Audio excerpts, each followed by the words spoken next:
Morning, man. First-year head coach Steve Wilks unquestionably has the attention of his locker room. The speed of the pack is determined by the speed of the leader. His style of leadership has made an impression in his short time at the helm. That much is known. What is unknown is how that translates to the field when the lights come on. With a solid core of returning veterans, the Cardinals believe they can win now. They'll have to prove it behind a new quarterback, a rebuilt offensive line, and a defense with potential to be dominant. It's the first litmus test of the 2018 season. Chargers, Cardinals, tonight.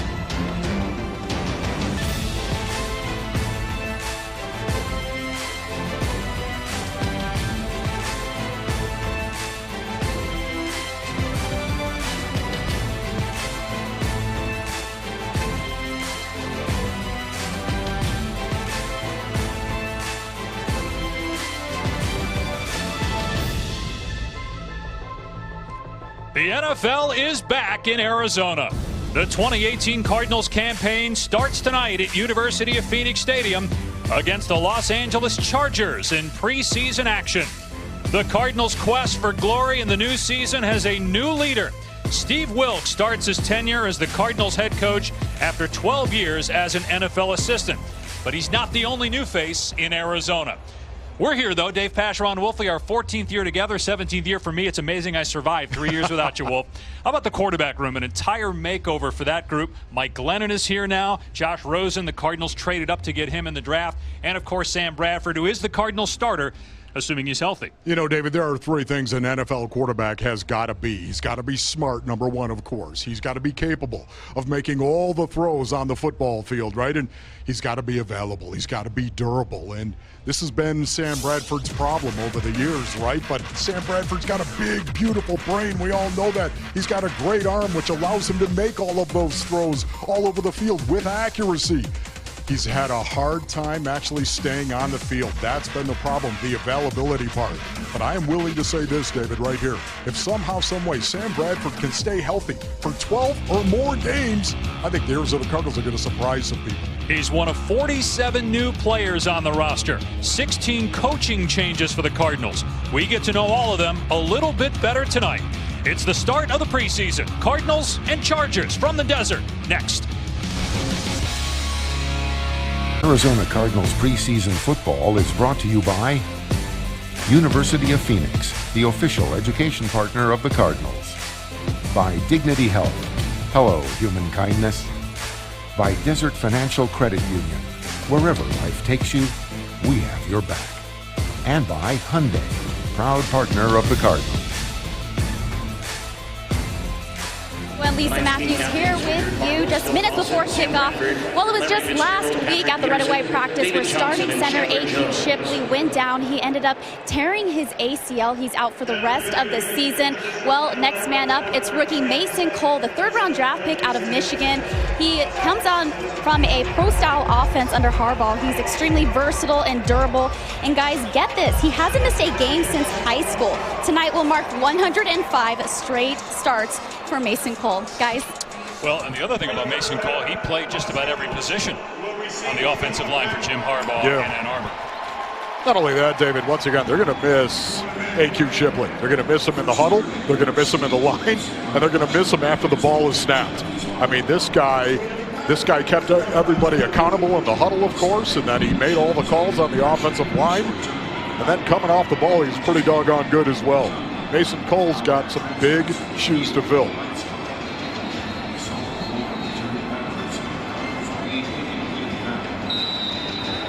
Chargers won the toss and deferred, so the Cardinals will kick off. Phil Dawson at age 43 in his 20th NFL season. I believe his rookie year was the same year you purchased that sport coat that you wore for the Open. Did you raid That's Tom brand Hanks? new today. What are you talking about? Did you raid Tom Hanks' wardrobe from Big to find that? It is a brand new coat. Now listen, it may be from Vietnam, David. I don't know, but I'll tell you right now that I just got that thing yesterday. J.J. Jones will be back to return the kick from Dawson, and we get to see here how kickoffs will look in 2018. next to Phil Dawson, you can't get a running start. You have to stand right at the line of scrimmage. And then also the receiving team, no more wedge blocks. You made 4 Pro Bowls because you busted up wedges. Now you can't even do that anymore. Meeny, miny, mo. Pick a fat guy moving slow. And I'd do that. I'd literally run down the field, take one of them out, take 2 others, hopefully as you do it. This is the wild, wild west of the NFL this year. The kickoff and the kickoff return. How's it going to work? Also have 5 guys on each side of the ball, so that'll be interesting on onside kicks. Deep kickoff, and it will be a touchback. Remember, now in the NFL, it comes out to the 25. No Phillip Rivers tonight. He is sitting out, so Cardale Jones, who the Chargers acquired in a trade with Buffalo. He was drafted by the Bills out of Ohio State. I remember in 2014, J.T. Barrett, I was calling Ohio State, Michigan. J.T. Barrett breaks his ankle at the end of the game. They bring in the backup, Cardale Jones. He airmails 3 passes in a row, and we all thought Ohio State's done. You know what happened? The next 3 games they won and won the national championship with him a quarterback. I remember that. And there's Ken Whisenhunt, former Cardinals head coach. He's the offensive coordinator. Anthony Lynn, the head coach of the Los Angeles Chargers. First down on the 25-yard line. And Jones to pass. Got a lot of time. Breaks a tackle from Benson Mayowa. And now launches it downfield. And knocked away. Incomplete. Jamar Taylor, who was a starter for the Browns last year. He's the new Cardinals' #2 corner. Breaks up the pass. I like that right there. 7-man slide protection by the San Diego Chargers off a play action on first down. Classic rundown situation right here. You can see Cardale Jones moving around right there, doing a nice job avoiding Mayowa and his tackle.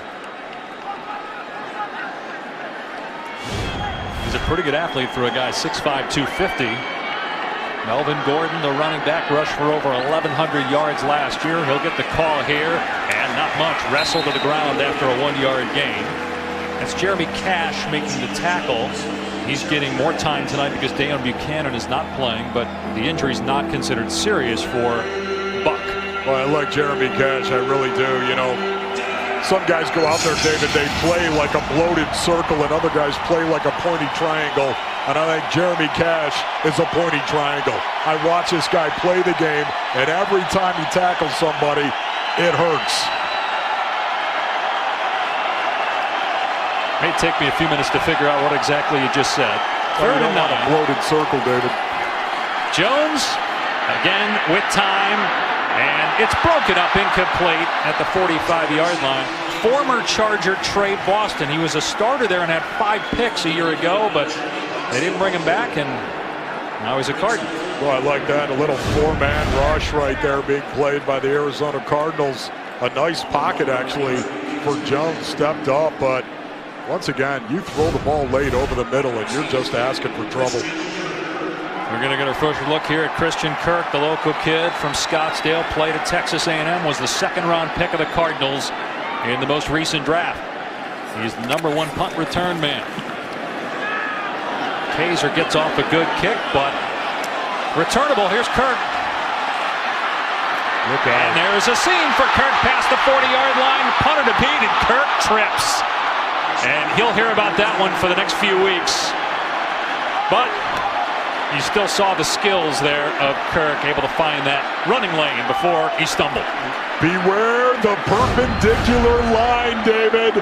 You watch him, it's a right return, but watch the blocks. Boom, one right there. You get another one as well. Christian Kirk, and then he just stumbles. I think he was shocked, right? Either that or nervous, man. You get a chance to score your first NFL touch. Man, beware the perpendicular lines, baby.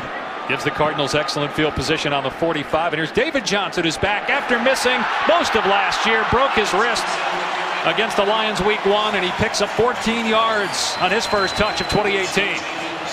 This is the way you do it in the Steve Wilkes era. You go a little 2-back. You bring in Derek Coleman, the fullback, and you say, what do you say? We go ahead, get the I formation, and run the weak side ISO. Look at the block by Derek Coleman on the lead. Oh, that's big time. Sam Bradford is the quarterback. Might only see this first group for about 10 plays. Bradford may play fewer than that. Johnson again, a huge running lane, another first down inside the 20-yard line.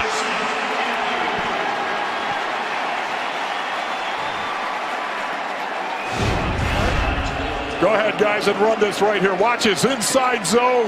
That's an inside zone. You're trying to create a seam. You can see how easy it was for David Johnson to actually see that. A great job at the point of attack by that Cardinals offensive line. David, the Cardinals offensive line, I think 5 guys that are actually better run blockers than they are pass protectors. Chase Edmonds is now in, so that might be the last we see from Johnson tonight. First down on the Chargers' 17-yard line. Edmonds, a rookie out of Fordham. He gets the touch here. Down to the 15-yard line, picks up 2. So Sam Bradford spent the last 2 years with the Vikings, but only played 2 games last year because of injuries. Had a lot of problems with his knee, but when healthy, he's one of the most accurate passers in the NFL. In fact, over the last 3 years, the only passer who's more accurate in the National Football League in terms of completion percentage is Drew Brees. And Sam Bradford, man, this guy, unbelievable to watch him go ahead and just spitball balls into a thimble on a daily basis in training camp. On 2nd and 8, Bradford to Fitzgerald. Penalty marker down. 109 catches for Larry last year, tied his own franchise record. We weren't sure if he'd be back this year, but he is for his 15th NFL season. We'll see if this play stands. Stop and think about how quickly the ball came out of the hand. Defense, number 54, 5-yard penalty, replay, 2nd down. Just think, David, how quickly the ball came out of the hand right there of Sam Bradford, right? This is the quick game, baby. The quick game is back for the Arizona Cardinals. B.A., of course, had a great offense, ran his offense, believed in it, liked to throw the ball down the field, chunk throws. The quick game is back here in the Basin. So they accept the penalty at 2nd and 3. Edmonds, and close to a first down, appears to have it. It'll be 1st and goal. Boy, that is the power right there. I love it. This is right out of 1975 football, baby. You go ahead with a little 2-back, and then you motion Derek Coleman. He kicks out the end man on the line of scrimmage. You pull the offside guard around. You're literally trying to punch a hole in the front 7, David. Well, the guy that the coaches really wanted to see more than anybody tonight, maybe Josh Rosen, was Chase Edmonds, how he would perform, because he's looked so good in camp. Picks up the first down there, 1st and goal on the 6. Bradford will give Edmonds another shot here. And picks up a couple down to about the 4-yard line. What are you laughing at? I'm loving this. Are you kidding me? Smash mouth, man. This is 1980. Where is Jack Lambert right now? I mean, this is line up in 12 personnel, 1 back, 2 tight ends. Motion the tight end into a position and run the strong side ISO. This is beautiful football, bloody knuckle football at its finest. You got a towel? You might want to wipe the mouth. 2nd and goal on the 3. Edmonds again now trying to bust it outside. Flags everywhere, and Edmonds tackled for a loss at the 4-yard line. That is the first thing Chase Edmonds is truly going to understand, David, here at the NFL level, man. You rarely are going to be able to get the corner. You rarely are going to be able to do it because even the big guys, the edge guys, they can run. Might be better just sticking it up in there. Stick it and rip it. John Perry is the referee tonight.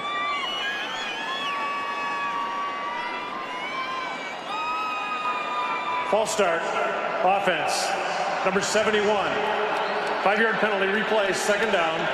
There is no foul for offensive holding as there was no play with the false start.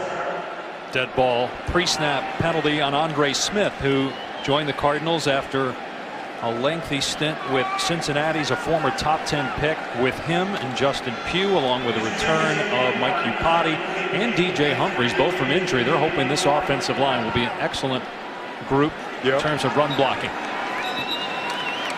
And obviously, you got to protect Sam Bradford. That's going to be probably more important than anything. Keeping Bradford upright.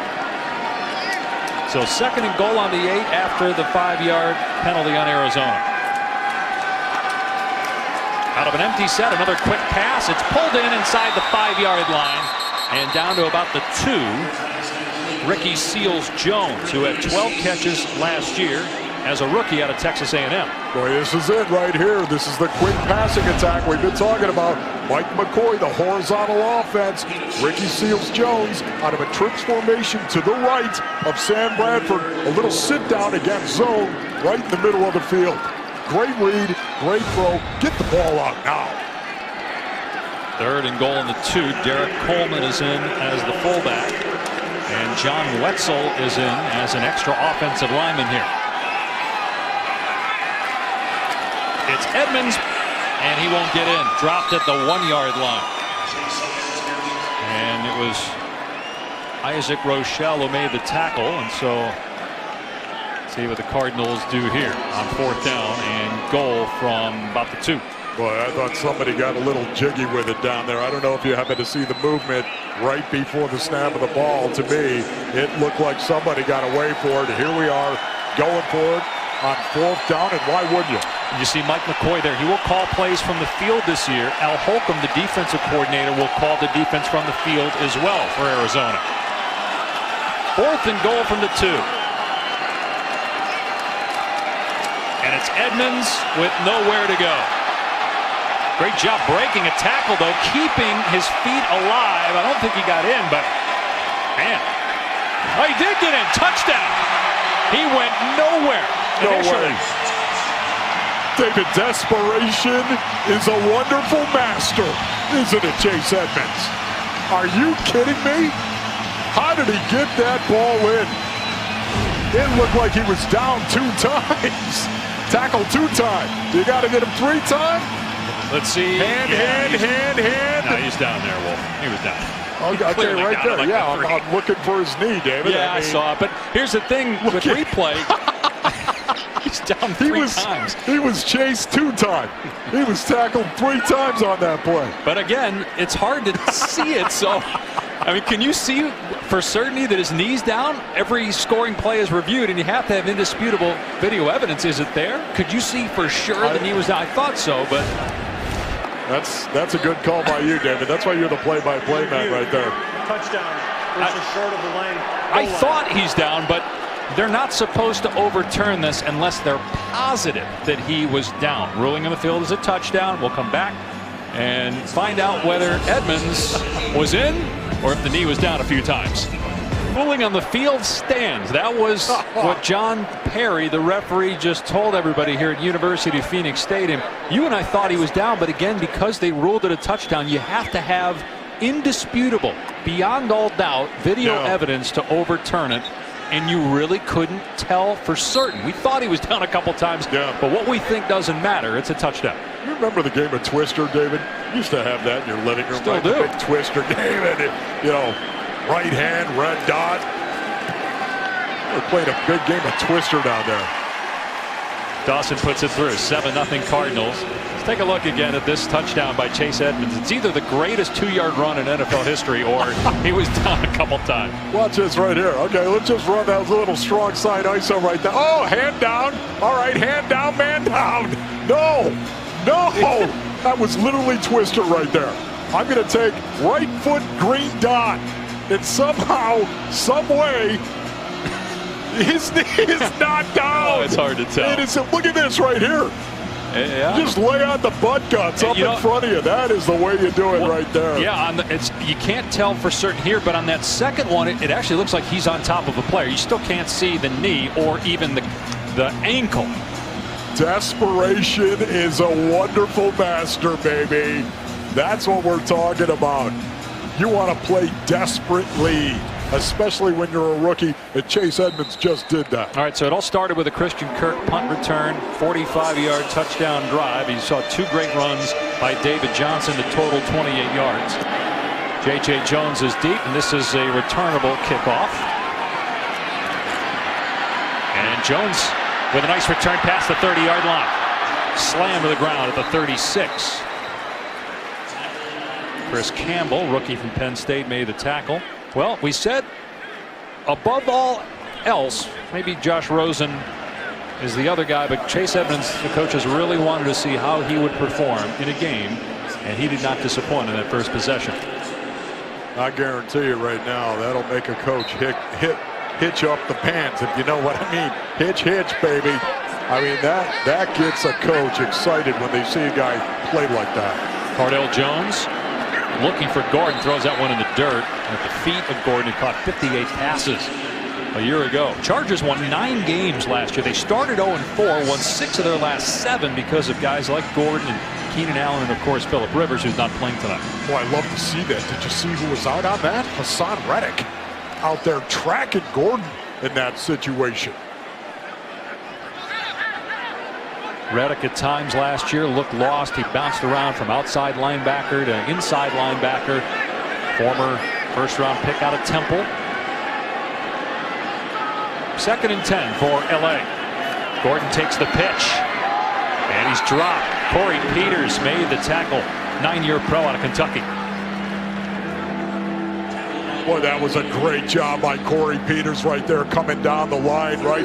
Pair personnel, 2 backs, 2 tight ends, tried to come with a toss crack, and Corey Peters ran it down. Great job setting the edge by the Arizona Cardinals defense, allowing Corey Peters to come down the line and make the play. 3rd and 10 for the Chargers on their 36-yard line.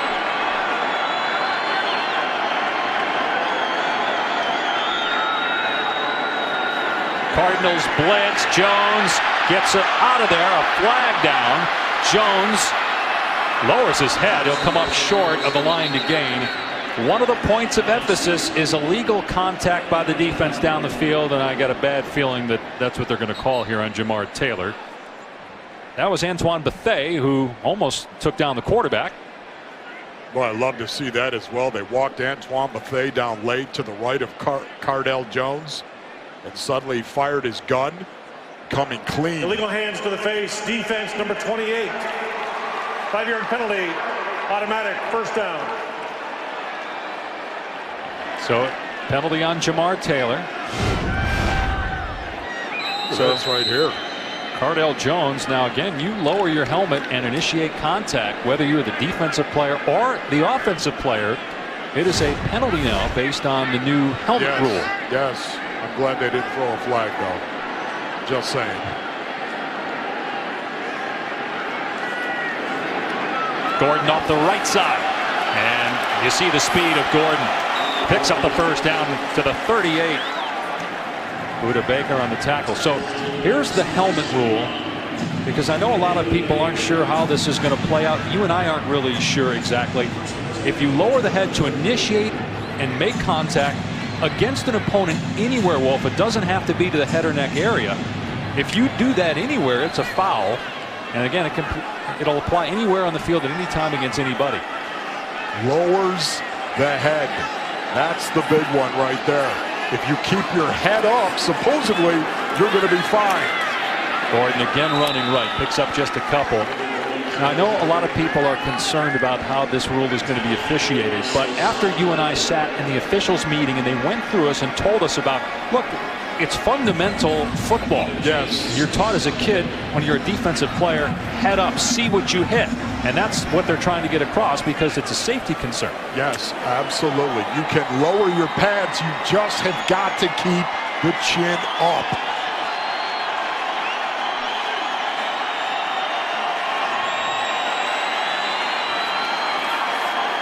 Play action for Jones on 2nd down. Pass is tipped and incomplete. The offensive player, Virgil Green, couldn't pull it in. Kimdichie in the backfield for the Cardinals. Well, that's tough right there. Looked like Green had the opportunity to catch that. Robert Kimdichie coming around the corner, getting some pressure. Yeah, that's nice to see. The Deech, how about this right here? Oh, get that arm under. Run that edge. Robert Kimdichie had a great camp so far. Yeah, beat Dan Feeney there. He's been giving Justin Pugh all kinds of trouble in practice. No substitute for a savage 3 technique in a 4-3 defense. Play clock down to 1 for the Chargers. And a timeout called by Anthony Lynn.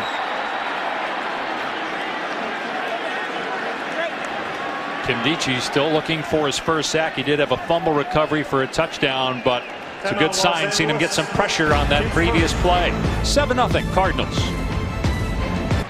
Welcome back to our Ford broadcast booth, brought to you by your Arizona Ford dealers. Dave Pash, Ron Wolfley, Lisa Matthews, and one of the players you're watching, we're all watching this year, Robert Kimdichie, to see if he can live up to that potential, Wolf. The Deech.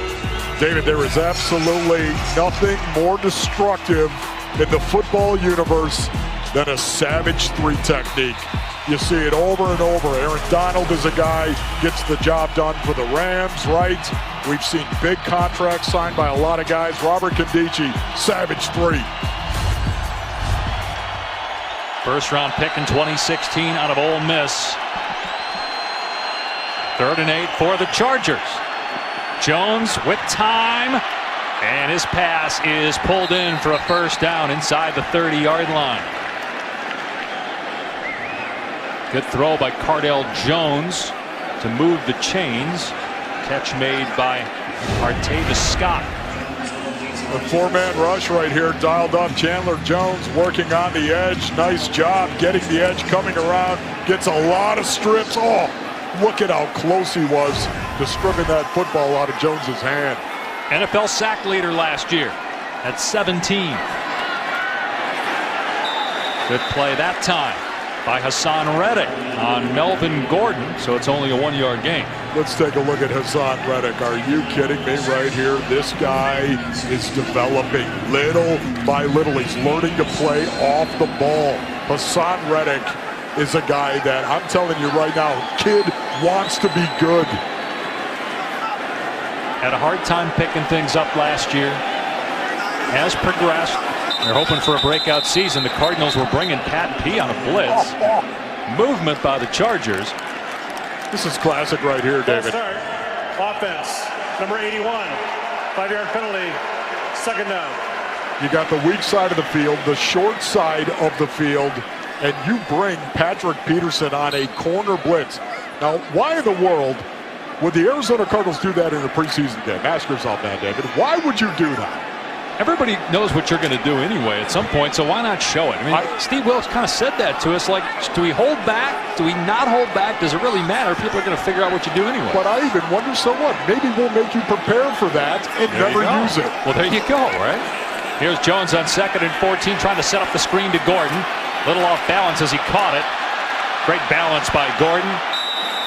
And he's to the 22-yard line for about 8 yards. There's a penalty flag down again.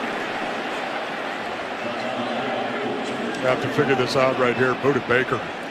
Boy, that's a guy right there. I'm telling you that this defense needs to step up. And I fully expect Budda Baker to do just that. The X factor of that defense. Well, the Badger's gone. Tyrann Mathieu, now a Texan. In the back, offense, number 75. 10-yard penalty, replay. 2nd down. See Budda right there on the edge, right? Now all of a sudden drop it off. Oh, here we go. Screen.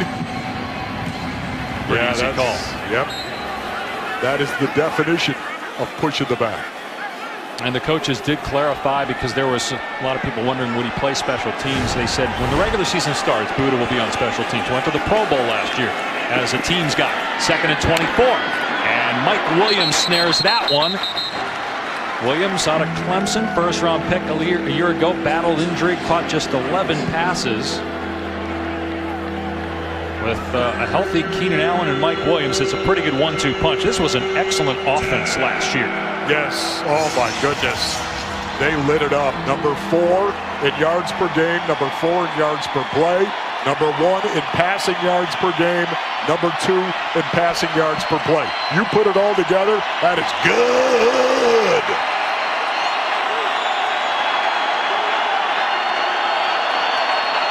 Jones on 3rd down and long. Fires to Scott. Stood up by Reddick. Bethea was there first. And it's 4th down and about 11. And the Chargers will bring on the field goal team. Man, do I love that right there by Al Holcomb. Are you kidding me? You put about 19 guys on the line of scrimmage. 4 of them bail on the snap of the ball, including Hassan Reddick. bailed out of there, and then all of a sudden it's an easy tackle. Good play by Antoine Buffet, but a nice wrap-up by Hassan Reddick. Caleb Sturgis on for a field goal try of 45 yards. Cardinals looked fast defensively on that series, didn't they? Yes.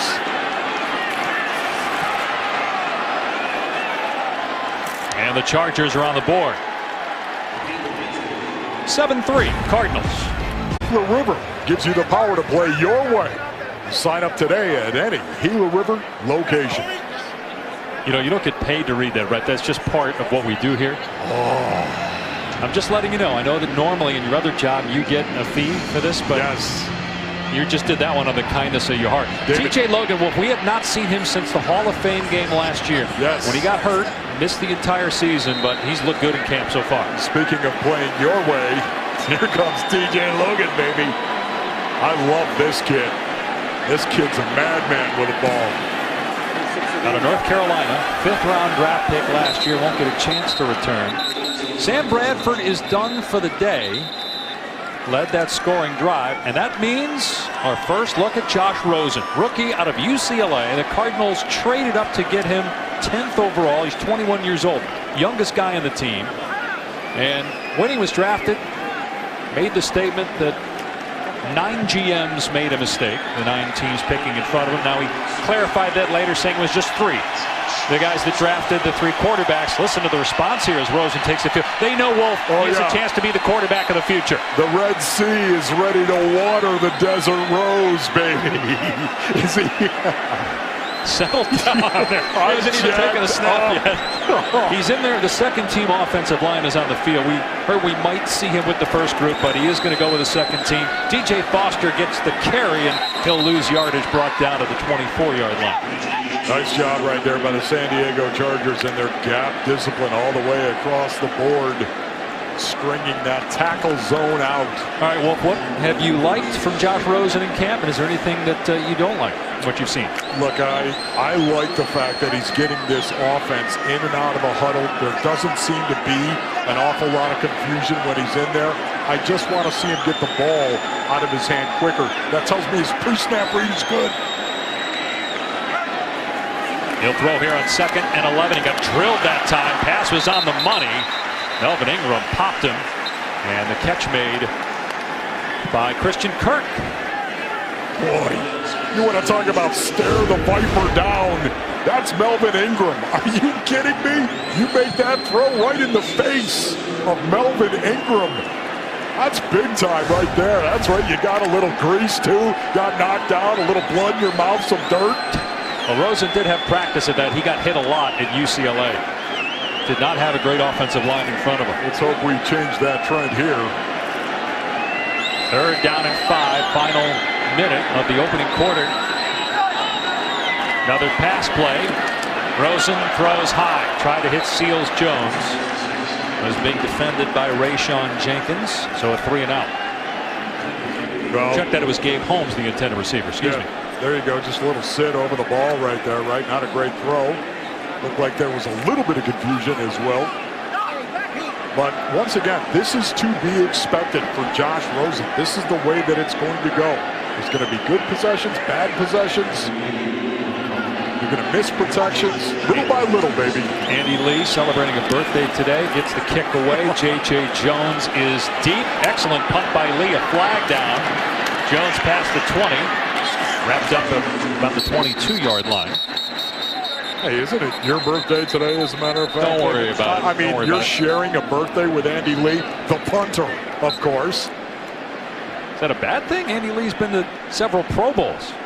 No, it's not a bad thing. You know that, David. Kind of looks like you. I mean, when you compare the bodies, you know, I mean, look at that arm right there. That's a 12-inch arm right there. And then, David, you've got those wrists as well.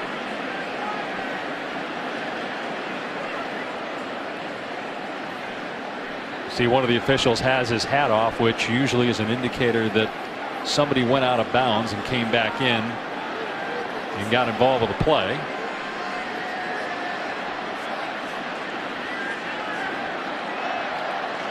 But I like what you said about Rosen, because nothing phases him. The game has slowed down for him.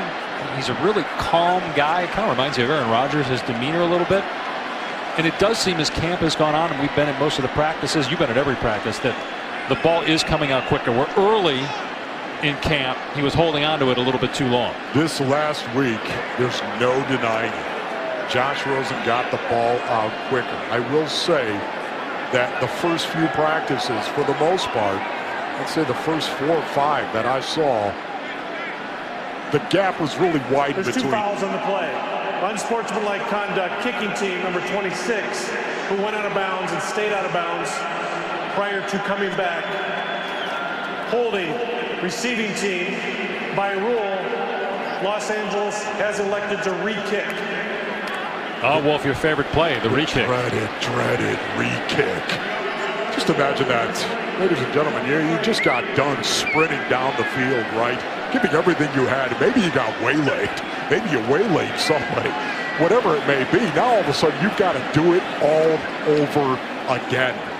The play didn't count. 59-yard punt, too. Look, I'm going to have a bruise from the bottom of my armpit all the way down to my hip, and you're telling me the play didn't count? I mean, the dreaded re-kick, here we go. Andy Lee last year, 47.3 average. That one close to being blocked. That was a franchise record. He gets off an excellent kick again. Jones inside the 15-yard line. Gets a block. Breaks a tackle and finally brought down at the 22-yard line. Arthur Moats made the stop. There is another penalty marker down. How in the world is there not a clipping call on that one? Just blocking the back. That was a 56-yard punt by Andy Lee. Remember when Andy Lee was with the 49ers? Yes. And we kill Ineligible us. downfield, kicking team number 92. Los Angeles has elected to tack on that foul from the dead ball spot. 1st and 10. But do you remember, Wolf, Andy Lee would hit these incredible punts like that would go 50, 55 yards with perfect hang time in a corner where it's impossible to return. He'd do it time No after doubt time about it. after He time. did it right there. That was a great punt right there. Did you see the oscillation? 4.64 hang time from our crack staff that we have up here. 4.64. Hang on that, baby. And it oscillated. Did you see the tip of the ball, David? Up and down, up and down. That's when you know you nailed it. And by the way, Gardek the Barbarian was down there playing more on number 92 from Sioux Falls as the show unfolds, David. Likely the final play of the opening quarter. Russell Hansbrough gets the carry past the 35-yard line. Tackled out of bounds by Rudy Ford after a gain of 8 yards. That's the final play of the first quarter. The Cardinals' first-team offense looked good. And how about this to cap the drive? Was he down? Who knows? We may never know, but it doesn't matter. Touchdown for Chase Edmonds, and the Cardinals lead after 1. 15 minutes before halftime. 15 minutes could save you 15% or more on car insurance. Visit geico.com today. There's Al Holcomb, the new defensive coordinator for the Cardinals. Spent the last 5 years with Steve Wilks in Carolina. Wilks was the defensive coordinator there. Holcomb was the linebackers coach. Holcomb will call the defense from the field this year. Well, you want to talk about a guy that sets the tone as well. Al Holcomb is that guy. Walk around with a furrowed brow, baby. Worked with one of the best linebackers in the NFL, and Luke Kuechly. They're hoping Hassan Reddick will be that type of player. Big run for Eckler inside Cardinal territory to the 45-yard line. That's 20 yards on the ground for Austin Eckler. Was the backup to Melvin Gordon a year ago, trying to keep that job this year. Well, you can see that right there, running a counter OF, right, with a fullback. Once again, ladies and gentlemen, the fullback is back in the National Football League. It's undisputed. If you're going to put linebackers in the box that weigh 218 pounds, here comes the wrecking ball. Here comes a fullback. Cardell Jones, the quarterback. Pass is caught by Scott at the 39-yard line for 6 yards. Tackled by Rudy Ford. Played in 10 games last year as a rookie, 6th-round pick out of Auburn. I don't know if you noticed there, Al Holcomb called a zone 3 deep zone. Looked like he actually dropped him out 4 underneath, right? 3 deep zone there. And David, I think you're going to see the Arizona Cardinals play a lot more zone this year than what they've done in the past, just to change it up. Not only that, it's going to be a different technique for Patrick Peterson. Eckler, and he's wrapped up short of the line to gain by Cash. I want to ask you about going from the 3-4 to the 4-3. You mentioned we'll see more zone. How different will the Cardinals be in terms of, you had much of the same personnel from last year, but now you're playing a different defense. Yeah, the 4-3 and the 3-4, it's a bit of a misnomer, David. It is from time to time. Last year, the Arizona Cardinals, they'd be in nickel so much of the time playing a 4-3 concept, when in fact, they had 11 personnel, the opponent that is, with 3 wide receivers, right? Listen, it is a change in personnel. There's no doubt about it. There are some subtleties, idiosyncrasies, but it's a big misnomer, the difference between a 4-3 and a 3-4, in my opinion. Williams comes free, makes the catch, and you see the power of Mike Williams. He pinballs off 4 Cardinals and gets the first down inside the 30-yard line. Well, how about that? I mean, that was a big-time throw right there. That is a nice job by Cardell Jones on that 2 route. Throwing the ball right on the money. You can see man coverage, and they got crossed up right there. That's the one thing about it. A lot of times you'll see him play banjo. You'll see those 2 corners play in and out on those 2 receivers, number 1 and number 2. First down at the 29-yard line of Arizona for the Chargers. Jones to pass, Cash in his face. So is Dora, who's exploring the backfield. Jones throws it away. You've got young kids, Wolf. You get that. Where's Boots? Did you just say Dora, David, exploring the backfield? He's actually looked really good on his 3rd NFL team. Marcus Golden still out with injury. They're trying to find who that other starter is at defensive end opposite Chandler Jones, and Dora's had a nice camp. That was good. Dora exploring. Well, let's see if we can actually make a tackle. Dora. He used the map. Ball on the ground, and Jones can't jump on it. Olsen Pierre trying to get it. Artavis Scott for LA dives in there. There's the twister pile. There it is, baby. And Olsen Pierre comes out of there with it. Arizona football. Boy, that's the nastiest pile on the face of the planet. When a pile forms over a ball that's loose on the ground in the National Football League. That's when you get a belly button in the eye laying on the ground. You got some guy laying all over you. He's 330 pounds. Watch this. There we go. What do you say, everybody? Ball on the ground. Pile form. That's beautiful. Longtime friend of the Bidwill family, Sister Martha and her team taking in the game here as we welcome you back to the Ford broadcast booth, brought to you by our Arizona Ford dealers. Sister Martha right there. You saw her sitting right in the middle. She's the Mike Backer of the nuns, David. She is one tough nun. And got a big heart. Knows how to love, too. Cardinals take over. Josh Rosen out there for his 2nd series, evading traffic, and his pass on target to the 40-yard line to Gabe Holmes. He was touched down there. It's a 21-yard pickup.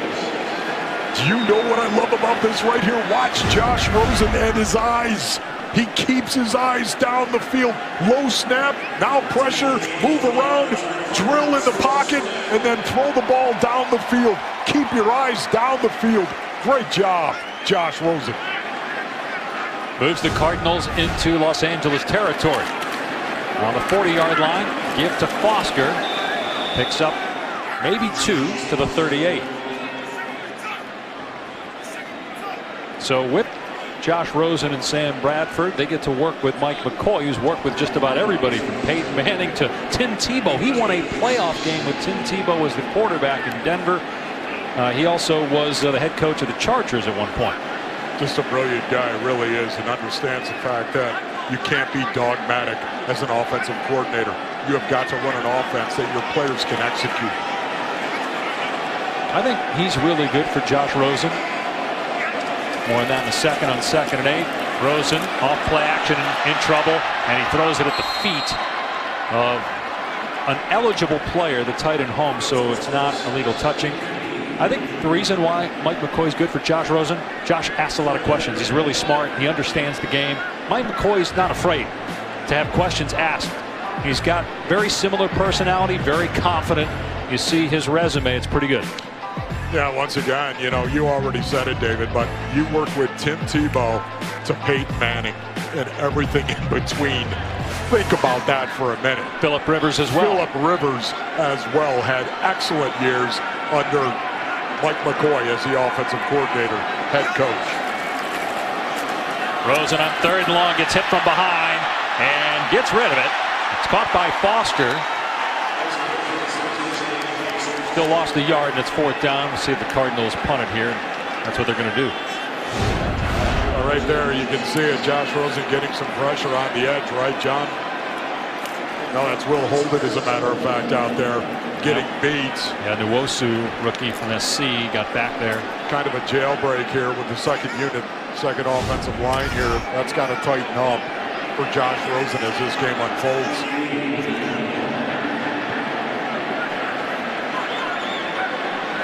Jones is back, lead a punt again. Bounces into the end zone. Cardinals trying to knock it out, but they can't, so it's a touchback. Will come out to the 20. Almost perfect for Andy Lee. Arizona 7, LA 3. Welcome back, everyone. Cardinals up 7-3, still early in the 2nd quarter. This season, Sanderson Ford will recognize our servicemen and women through their Seats for Soldiers program. This week, we honor Navy E6 Petty Officer, First Class Crystal Richings. For more information on the program, visit sandersonford.com. Well, this offseason, the Cardinals gave a staff employee the surprise of a lifetime. Leo Longoria, part of the outstanding kitchen staff here for the Arizona Cardinals and a member of the Arizona Army National Guard, was set to deploy. He came into work thinking it would be just a small gathering with co-workers, but instead was surprised by team president Michael Bidwill, head coach Steve Wilkes, and the entire football team. Each and every player shook his hand, thanked him for his services, and gave him an unforgettable farewell. Guys? Yeah, that was an absolute class move by Michael Bidwill and the Cardinals organization there. On the field, Olsen Pierre just had a fumble recovery on the last possession, now gets a sack, 7-yard loss. Yeah, there was some pressure there. 3-deep zone being played as well. They brought 5, a little bit of pressure, not a blitz, but dialed it up, got the sack. Cardell Jones started the game for Phillip Rivers. He's battling Geno Smith, former Jet and Giant, for the backup quarterback spot behind Rivers, who's entering his 15th NFL season. He was picked one spot after Larry Fitzgerald. Jones, great throw. The ball pops out. It's a catch. It's scooped up at the 31-yard line by Campbell. There's a penalty marker down. Oh, no. So Sean Colkin made the catch. The flag was thrown where the hit was made by A.J. Howard. Remember, we have a new catch rule, and that by definition is a catch. The question is, are they going to throw a penalty here for lowering the helmet on A.J. Howard? Boy, I just don't think he can do it any better right there, right? He put the hat right on the ball.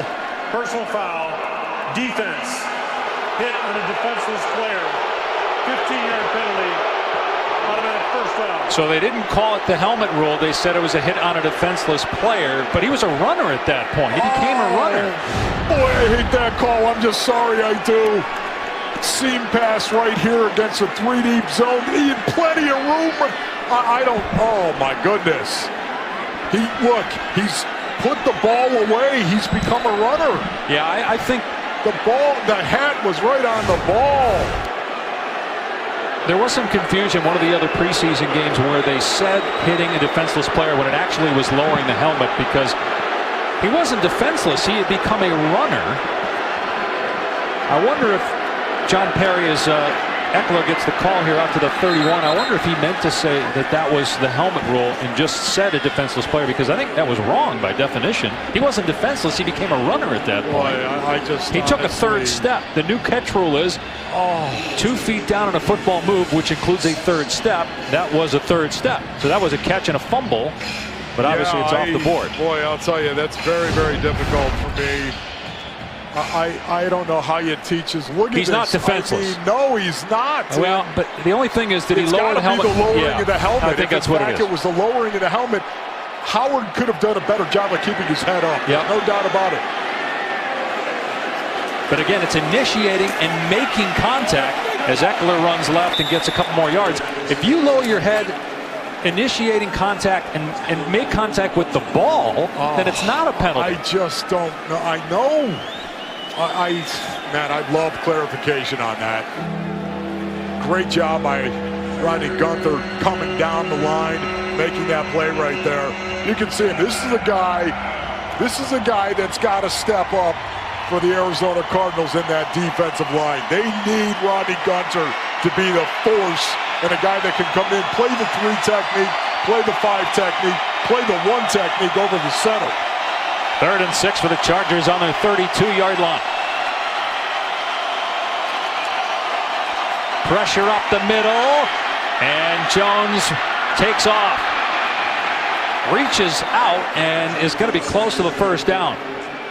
Looks like he has it. He does at the 38. That was an excellent job by the quarterback there, Cardale Jones.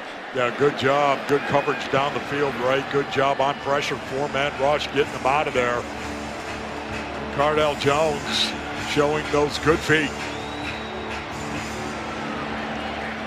One of the other aspects, I know they didn't call that the helmet rule, but one of the other things about the helmet rule is you can eject players for lowering the helmet and initiating and making contact as well. Boy, I'd love to see that slowed down a little bit. Eckler dropped in the backfield. Jacquez Smith, his 5th NFL season out of Missouri, first with the Cardinals, trying to make this roster. Boy, you watch Jacquez Smith right there on the inside move. Did you see that? That was predetermined inside move by Jacquez Smith with a jackbacker over the top, a straight backer. That is a stunt, classic edge move by Smith. When you look at that defensive end position, Chandler Jones and Marcus Golden are the only sure things to make the team right now, but Golden's still coming back from injury. Jones' pass is caught right at the line to gain by Culkin. Ford in coverage. They mark him just shy of the first down. 3rd and 1.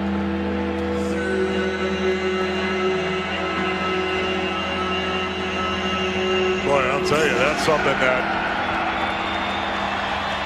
you kind of think typically you challenge maybe in a game, whether or not he actually picked that up. Maybe not. No, I think in a regular season game you might, depending on time and score.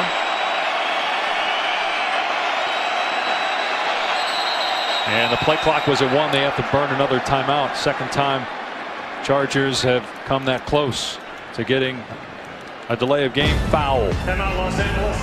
5:20 on the clock here in the first half. Still 7-3 Arizona. One of the things that we emphasize, we talk about our physicality. And that's what we're trying to create now and trying to build that callus during training camp. You know, putting the pads on, you know, the 9-on-7, going live certain periods throughout practice. So that's the one thing I want our team to be, is physical and play with extreme effort. Well, we've seen that on display tonight. Oh, boy, I love that from Steve Wilkes right there. He's done some things this training camp I have never seen in 30 years of being around the game of football in some capacity or other. I kid you not. We'll talk about that, obviously, as the game unfolds. Here's 3rd and 1 for the Chargers on their 47-yard line. Cardinals crowding the line of scrimmage, as you see. Jones off a play fake, slings it incomplete, trying to hit Mike Williams, 4th down. Just going back to Steve Wilkes and the physicality of practices that we've seen. How about starting practice with one-on-one drills? Bull in the ring, basically, without the ring. Bull on the line. Bulls on parade, maybe is a better way to say it. One-on-ones with some of the best players on your team to start practice right out of stretch in front of the team. The entire team watches one-on-one. Kaiser punting to Christian Kirk. Going to let it bounce and get out of the way. How about one day Wilkes lined up Larry Fitzgerald and Patrick Peterson against each other, and then he said, just kidding. And everybody broke and went on to practice. But that was great. That was brilliant to me because, again, to start it in such an intense way. Hey, David, do you think these guys down here care about their field cred when they step in between these white lines and suddenly they've got to go perform in front of the entire team? Offense, defense, everybody, not just their group working one-on-one, in front of the entire team. You better believe the intensity level goes through the roof. And that's why he does it. And then, like you said, to bring out Larry Fitzgerald and Patrick Peterson. But they didn't actually go head-to-head. They broke it up, but it was funny. Blow the whistle. Everyone got it and laughed. They thought they were going to go. He made him think that Fitz against Pat P, one-on-one. Boy, I'd pay to see that now, bro. Here's TJ Logan straight ahead. Out to the 6, picking up 2 yards. Josh Rosen, we saw his numbers so far in the ball game. Been hit a bunch as well. This is great right here. You can see it. You got a fullback in the game. This is the brown zone. Everyone knows the red zone, David. From the +20 in, right? That's the red zone. What about the -20 into your own end zone? That's when you're backed up. That's called the brown zone. And a lot of times you'll see a team try to pound it out of there. Well, he's got Elijah Penny in there as the fullback. He played in 16 games last year. On special teams and as a tailback. Logan again, he gets popped at the 5-yard line by Hayes Pollard. Hayes Pollard. Another USC guy. We've seen Nwosu and Pollard, both from USC. Look at this tackle zone. Running that tackle zone with a fullback on the lead. Right there, trying to get on force, of course, but well defended. Gap. Discipline all the way across by the San Diego Chargers. And John Wetzel just lost his shoe. He's the right tackle, so he comes running off, and Vincent Painter comes in the game to replace him here on a 3rd down and 5. Play clock down to 1, and the snap is low. Rosen scoops it up, throws deep now from his end zone, and it's knocked away, incomplete. He was trying for Greg Little. Michael Davis made the play. Little's been out of the league the last 4 years. Former 2nd-round pick of the Browns, trying to find his way back into the big leagues. Yeah, right here you can actually see it running the fade, right? Suddenly it's kind of a late back shoulder. That right there. The ball coming a little bit late out of the pocket now by Josh Rosen as well. Here's Lee to punt from the back of his end zone with J.J. Jones deep, and it's a liner. Jones already in Cardinal territory. Penalty marker down, and so is Jones. Spun to the ground at the 43-yard line by Edmund Robinson. Boy, those low liners right there, boy. That is hard to cover. You're one of those covered grunts. You're the right guard, the left tackle, right wing, trying to run in your lane, get out and expand, and then collapse down as you cover. Boy, those low liners scare you. During the return, personal foul. Receiving team, number 39, face mask. 15-yard penalty, 1st and 10. Now it's a penalty on Los Angeles. Cardinals late 2nd quarter with a 4-point lead. Obviously, special teams was not good the last few years. We've had a chance to sit and talk with Jeff Rodgers a few occasions, including before tonight's game, and been very open about some of his philosophy on special teams. And obviously, when the head coach is behind it, that's big. Steve Wilkes, it's not just lip service with him, David. He means it. Ball on the ground, they're going to say incomplete. It's not pulled in by Brandon Bowman. New quarterback for the Chargers is Geno Smith. In his 6th NFL season, he was with the Giants last year, with the Jets prior to that. It's got to be rough. Perfect pass, and first one dropped. Went to your alma mater, West Virginia. Geno Smith's pass caught by Eckler. Edmund Robinson made the tackle. This Phillip Rivers, you and I were talking about this before the game. I think Phillip Rivers is a Hall of Fame quarterback. I know he doesn't have a Super Bowl ring, but look at the numbers. Number 9 all-time in passing yards. 5 times he's had 30 or more touchdowns. Unbelievable, his production. He's reliable. 192 straight starts. That's the longest active streak in the league. Incredible.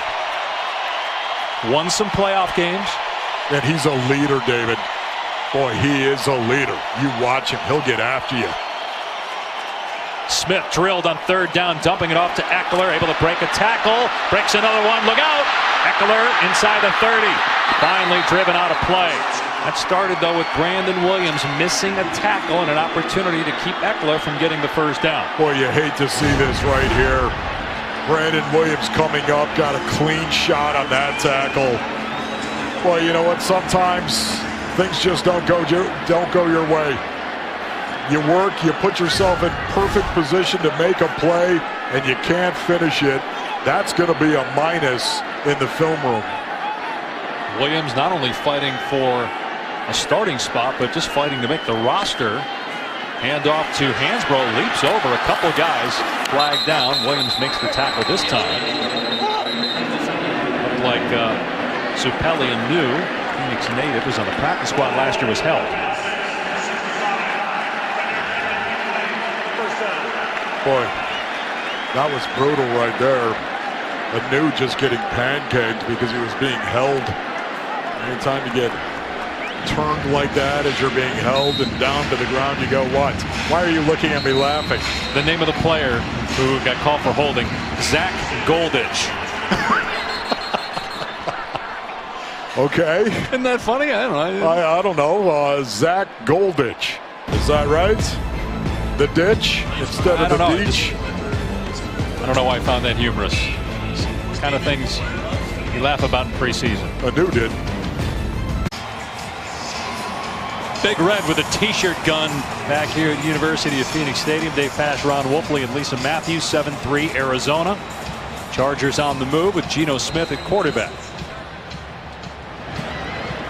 First NFL game for Steve Wilks as a head coach. Last time he was a head coach was 1999 for 1 year at Savannah State. Geno Smith back to pass with time. Everybody covered. Smith throws on the run. Caught inside the 25-yard line. And it's, again, Sean Colkin making the grab. 1st down. Boy, did you see Brandon Williams come up that time and lay the lumber? That time, that was a form tackle. Wrapped it up. Check that 2nd down. Clock moving, 90 seconds to go in the half. Chargers have just 1 timeout left. Smith's pass almost intercepted by Bené Benwickery, who read that beautifully, stepped in front, but couldn't pull it in. Oh my goodness. Bené Benwickery saying to himself, finish. Look at him, clue. Did you see him look at the quarterback? That is being a cluer right there. Eyes on the cue, jumping the route. Benwickery's played in 39 games over the course of his career. Played for Steve Wilks in Carolina. 3rd down and 9 for the Chargers. He's peeking.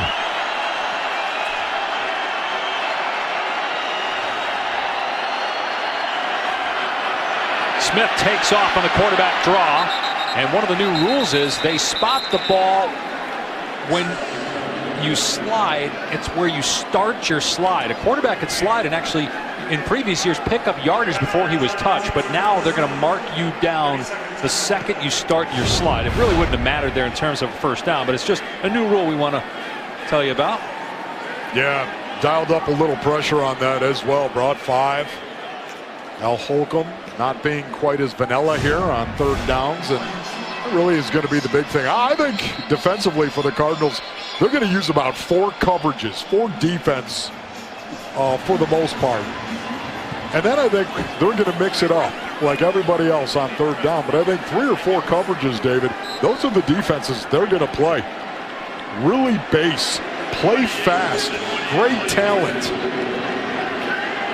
Well, Cardinals won 8 games last year. Big reason why. Their defense says that was nearly blocked. Sturgis misses anyway.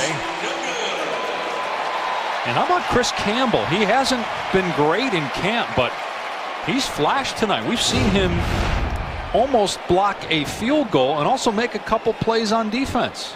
Rookie out of Penn State, late round pick. Yes. He's got to extend that hand a little bit sooner. You could see right there as the ball was being kicked, he still had bend in that elbow. You don't want bend in that elbow, David. You want that thing rigid straight. Kind of like you on a dance floor. you know, David, how you got, you're just straight as a board when you're out there, And you're totally different is what you're saying. Oh, you're a dancer. Are you kidding me? Come on. I will break it up. Here's Rosen, and nearly picked off. Should have been intercepted by Desmond King. Boy, that was a deep sigh right there from the Desert Rosen, I'm sure. Throwing the ball onto the flat.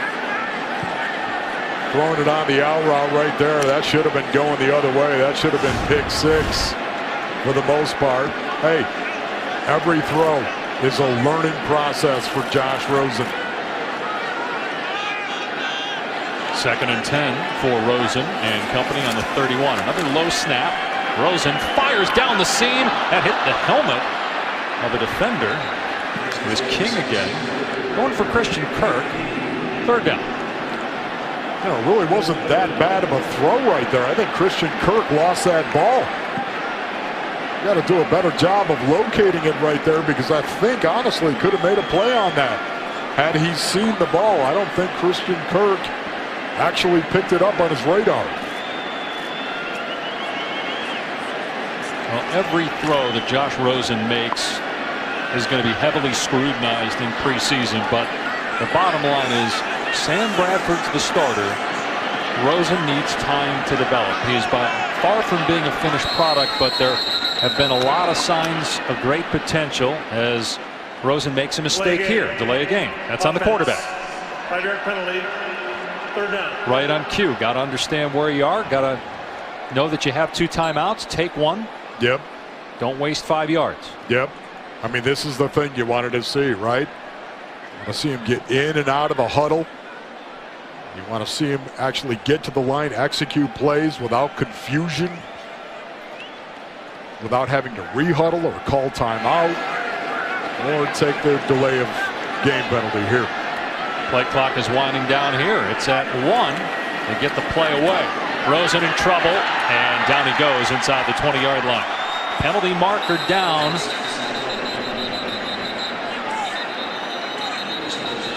Christopher Landry. Call a face mask here, David.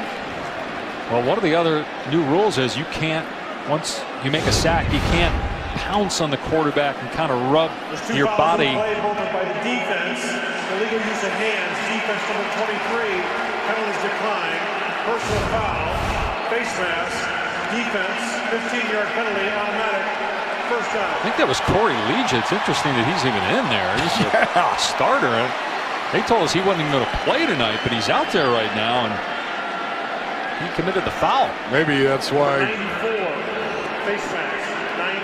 94. Yes, 94 right there. Corey Leggett, you're right. Maybe he's angry he's out there. He's like, you know what? How about this? I'll rip your face mask off. I could have sworn I saw him on the inactive list.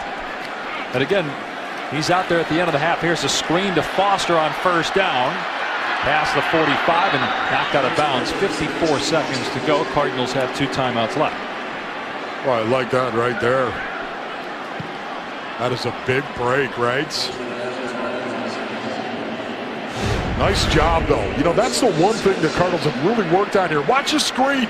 Great job by Josh Rosen right there, buying himself a little bit of time, moving out to his right. The way you've got to be able to do that if you want to execute a running back screen. 2nd and 6. Rosen fires complete. Sends a little pressure coming. Andrew Bollard on the catch. Rosen pretty much flat-footed through that ball. Had a lot of mustard on it. I like that right there. That's a nice, grow strong grasshopper. Go ahead, make your read. You see how quickly the ball came out, David? You know, to me, that's what matters. You got your pre-snap read as a quarterback, and also the quick game and how quick that ball comes out. It's important. Rosen changing things up here. Another low snap. Rosen gets it away quickly to Kirk.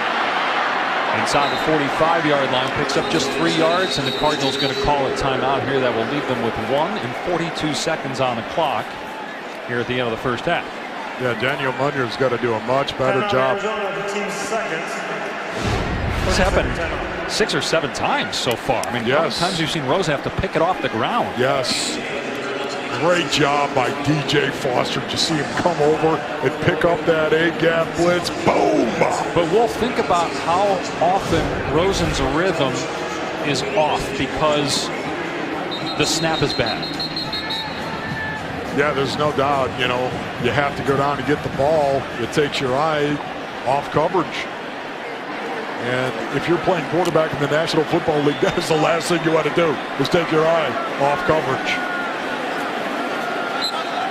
2nd and 7 at the 44-yard line of the Chargers.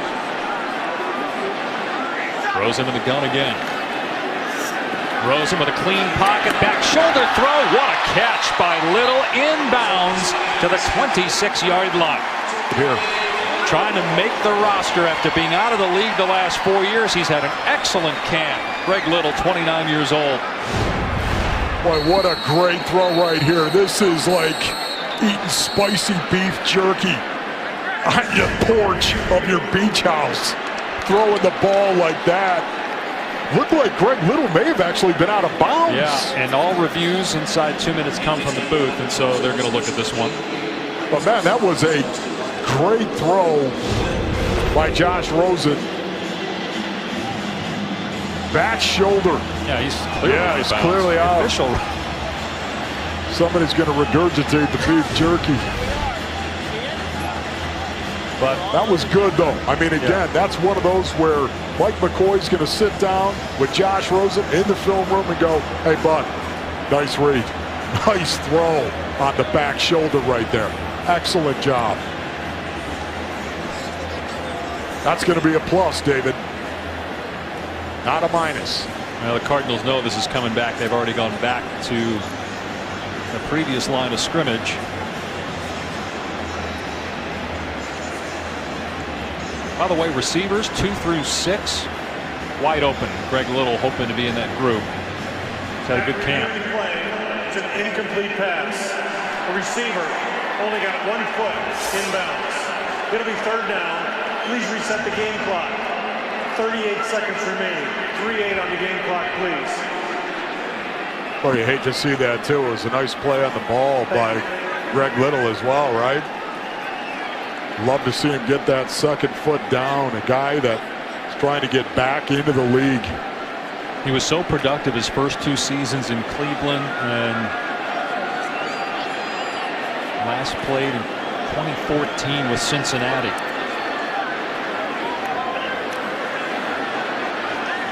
He looks the part, though. I mean, he's well put together. He's got speed. He was a 2nd-round pick. I'm just going to continue to look at Josh Rosen. That was a positive play right there. A good throw. I think Greg Little would tell you he should have been in bounds on that one. He had plenty of room to do it. Tap him up.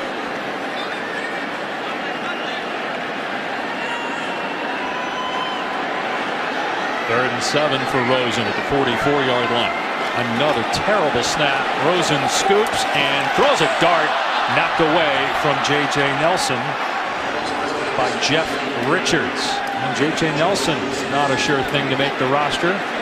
Got to pull that one in. That was an excellent pass, despite, again, a terrible snap. Yeah, you're right there.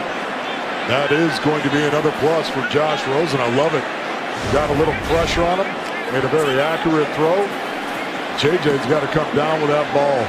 That was a problem last year. That's not good. The arm strength of Josh Rosen and the accuracy, impressive. Great punt. Fair catch made at the 9.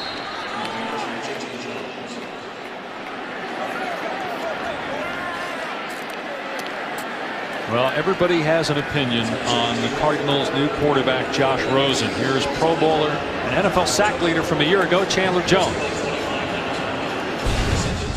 I mean, there's a few times where Josh Rosen was shredding us apart. And I seen him make some tight throws out of some tight windows, and I'm just like, it almost reminded me of Tom. You know, and I played with Tom before. I'm not saying he's Tom Brady, but there's some throws that he's made this offseason that I'm just like, wow, you know, for him to be just a rookie, the sky's the limit for him. He's not the only one who's said that, but the fact that it comes from someone that played with Tom Brady takes on more meaning. No doubt about it. Look, Chandler Jones has seen a lot of quarterbacks. He also is a very, very positive person. There's no doubt about it, but look, Josh Rosen has done very, very well since he showed up here. He has developed beautifully. He's on track. Everything's fine. Nothing to see here. But it's going to be a process, David. It just is. And hopefully Sam Bradford stays healthy so the Cardinals can properly develop Josh Rosen. And he doesn't have to be thrust in there because, yeah, there are a few exceptions of guys that had great rookie seasons and led their teams to the playoffs from the quarterback position, but yes, for the most part, it doesn't happen. Yes, this league will barf you up if you don't play well early. Halftime at University of Phoenix Stadium, 7-3 Cardinals. Alongside head coach Steve Wilks. Coach, your first team defense came out physically. What did you see from them out here tonight? Well, the biggest thing, again, they were physical up front. You know, we did a great job coming off the ball, creating some penetration. Good job getting to the quarterback. We just got to finish. Can we expect to see more of rookie quarterback Josh Rosen? And how do you think he did in this first half? I think he did well. I really do. You know, we got to do a much better job of protecting him, giving him time in the pocket to be able to complete those passes. But he's going to be done. All right, we won't see him in the second half. I think he did some great things from a time and execution standpoint. Your first half of football as the Arizona Cardinals head coach, how did it feel? Feel great. Feel great. We just want to make sure that we finish and win this game. Thank you. Guys? Well, with Steve Wilks, he's not going to make it about himself. It's going to be about the team. And we saw excellent clock management. There were no issues. The one thing we did have was Josh Rosen, when the play clock was winding down, not calling a timeout, and maybe, you know, from the bench there could have been more help. That's something I'm sure they'll discuss. But for the most part, it was a clean half in terms of clock management. You know, it's interesting, you know, with Lisa's report to start the game about the injury to A.Q. Shipley, and you know Mason Cole is a rookie, he looked good, but the backup Daniel Munyer really struggled snapping the football, so that may be a position the Cardinals, they were probably looking already, but maybe even more so now. First half stats, offense not great, but they lead the game, and the defense gave up just 96 passing yards. Well, you love to see Sam Bradford take that offense with that offensive line. So impressed. Now listen, the Chargers, Los Angeles Chargers, of course, David, the Chargers were a poor rush defense last year. Number 31 in yards per game rushing, number 32 in yards per play rushing last year. You put those two things together, that's bad, bad, bad. But I will tell you, the Arizona Cardinals offensive line dominated the line of scrimmage. Those first couple of possessions right there, while they were in, I love to see Sam Bradford orchestrate a drive where they go right down the field. David Johnson had a couple of very nice runs right there. For me, that's a plus. That's something to build on. Looked like Roberto Aguayo forgot the tee, and that's why there was a little bit of a delay. Kicker who was a high draft pick by the Buccaneers and got cut. And they showed all that on Hard Knocks a year ago. TJ Logan on the kick return out past the 20. And Mike Glennon will come on to quarterback the Cardinals now. So Josh Rosen is done for the night. Glennon in his 6th NFL season. He started 22 games in his career, 34 touchdowns, just 20 interceptions. And he started 4 games with the Bears a year ago before Mitch Trubisky, their first-round draft choice, took over. Right, one of the first things I do if I stepped in there and tell Daniel Munyer, you got to get that ball up, number 1, and you guys got to start blocking. Well, right. Corey Legit's in the game. This guy is a former first-round pick who's a starter who's out there to start the 3rd quarter. Got to block him. They didn't block anybody that time. Munyer may have tackled TJ Logan himself, and there's a penalty flag down. Yeah, right now, second unit offensive line here for the Cardinals just really has not been good. Defense. Oh. Number 46, 15-yard penalty, automatic first down. So Chris Landrum called for the face mask foul. I want to finish up on Mike Glennon. Wolf, when he was at North Carolina State, he was battling for the starting position with a guy by the name of Russell Wilson. Yes. And they decided to go with Glennon. Wilson transferred to Wisconsin, had a great year. Both were third-round draft picks. And Wilson has become one of the top quarterbacks in the NFL. But again, Mike Glennon as he hands off here for Logan. Still 28 years old. Cardinals got him because they wanted to have a veteran backup. Obviously with Bradford's injury history and a rookie in Josh Rosen, you want to make sure you have somebody who's played in the NFL and has had some success, which Glennon has had. Well, listen, we all know that Sam Bradford is a guy that has been banged up throughout his career. You know, again, I'll go back and say 3 years ago he played in 14 games. 2 years ago he played in 15 games. Last year he played in 2. Okay, I understand he's had issues before. Glennon to throw here, gets hit and sacked back at the 31-yard line. It's Landrum again. Anytime you have a quarterback that has had issues staying on the field, you're going to need 3. I'm sorry. You got a starting quarterback that has had issues staying on the field, David. You're going to need 3 quarterbacks when your backup is the number 10 pick overall in the draft. And a franchise quarterback, hopefully in the future, he's going to be the backup. Now you've got to have another veteran in that room. And that's why I think the Cardinals are definitely going to keep 3 quarterbacks. They'll keep it on the ground here on 3rd down and 14. And Corey Legion takes down Logan to force a punt. 3-yard pickup. Yeah, Big Ray Brown right now, I guarantee, has got a little something for this second unit over on the sideline. And he's the offensive line coach. Played 20 years in the NFL. Was a teammate of yours with the Cardinals. Absolutely. Boy, what a statue he was. Picturesque when he was about 22. Artavis Scott is the return man. It's a line drive by Lee. Scott on the 25. And a flag comes down. Dietrich Nichols with the special teams tackle. Got dirty laundry all over the place here. Yeah, 2 flags. One near the line of scrimmage, the other near where the play stopped. Yeah, I was very, very impressed. Again, just going back, I think my #1 takeaway from the first half was the offensive line for the Arizona Cardinals. Just the way they dominated. It's 2 fouls in that play, front both of seven. the return team holding number 89 during the kick. That penalty will be enforced from the end of the kick. There was also an illegal block on the return team. That penalty will be declined. Well, to your point on that first team offensive line, we forget about DJ Humphries. He was hurt for a good part of last year. He's back. The Cardinals think they have a 10-year left tackle. Big part of their run game in the first half. Welcome back, everyone. Cardinals still up 7-3 early in the 3rd quarter. Your Arizona Ford dealers Kick to Win sweepstakes is back for the 2018 season. You can win a 2-year lease on a 2018 Ford F-150.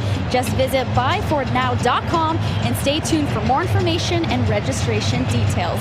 Well, tonight's truly a dream come true for so many of these rookies out here, but especially true for wide receiver Christian Kirk. A Valley star from Saguaro High School, drafted 2nd round by the Arizona Cardinals. He, of course, grew up cheering on the Cards, even had met Larry Fitzgerald when he was about 6 years old at a football camp in Flagstaff. He told me that now playing alongside someone he grew up idolizing is a pretty surreal experience for him. He's expecting to have over 30 family and friends in the stands here tonight, and you sure heard all of them early on in the game cheering them on. Jeremy Cash picks up a fumble and returns it for a touchdown.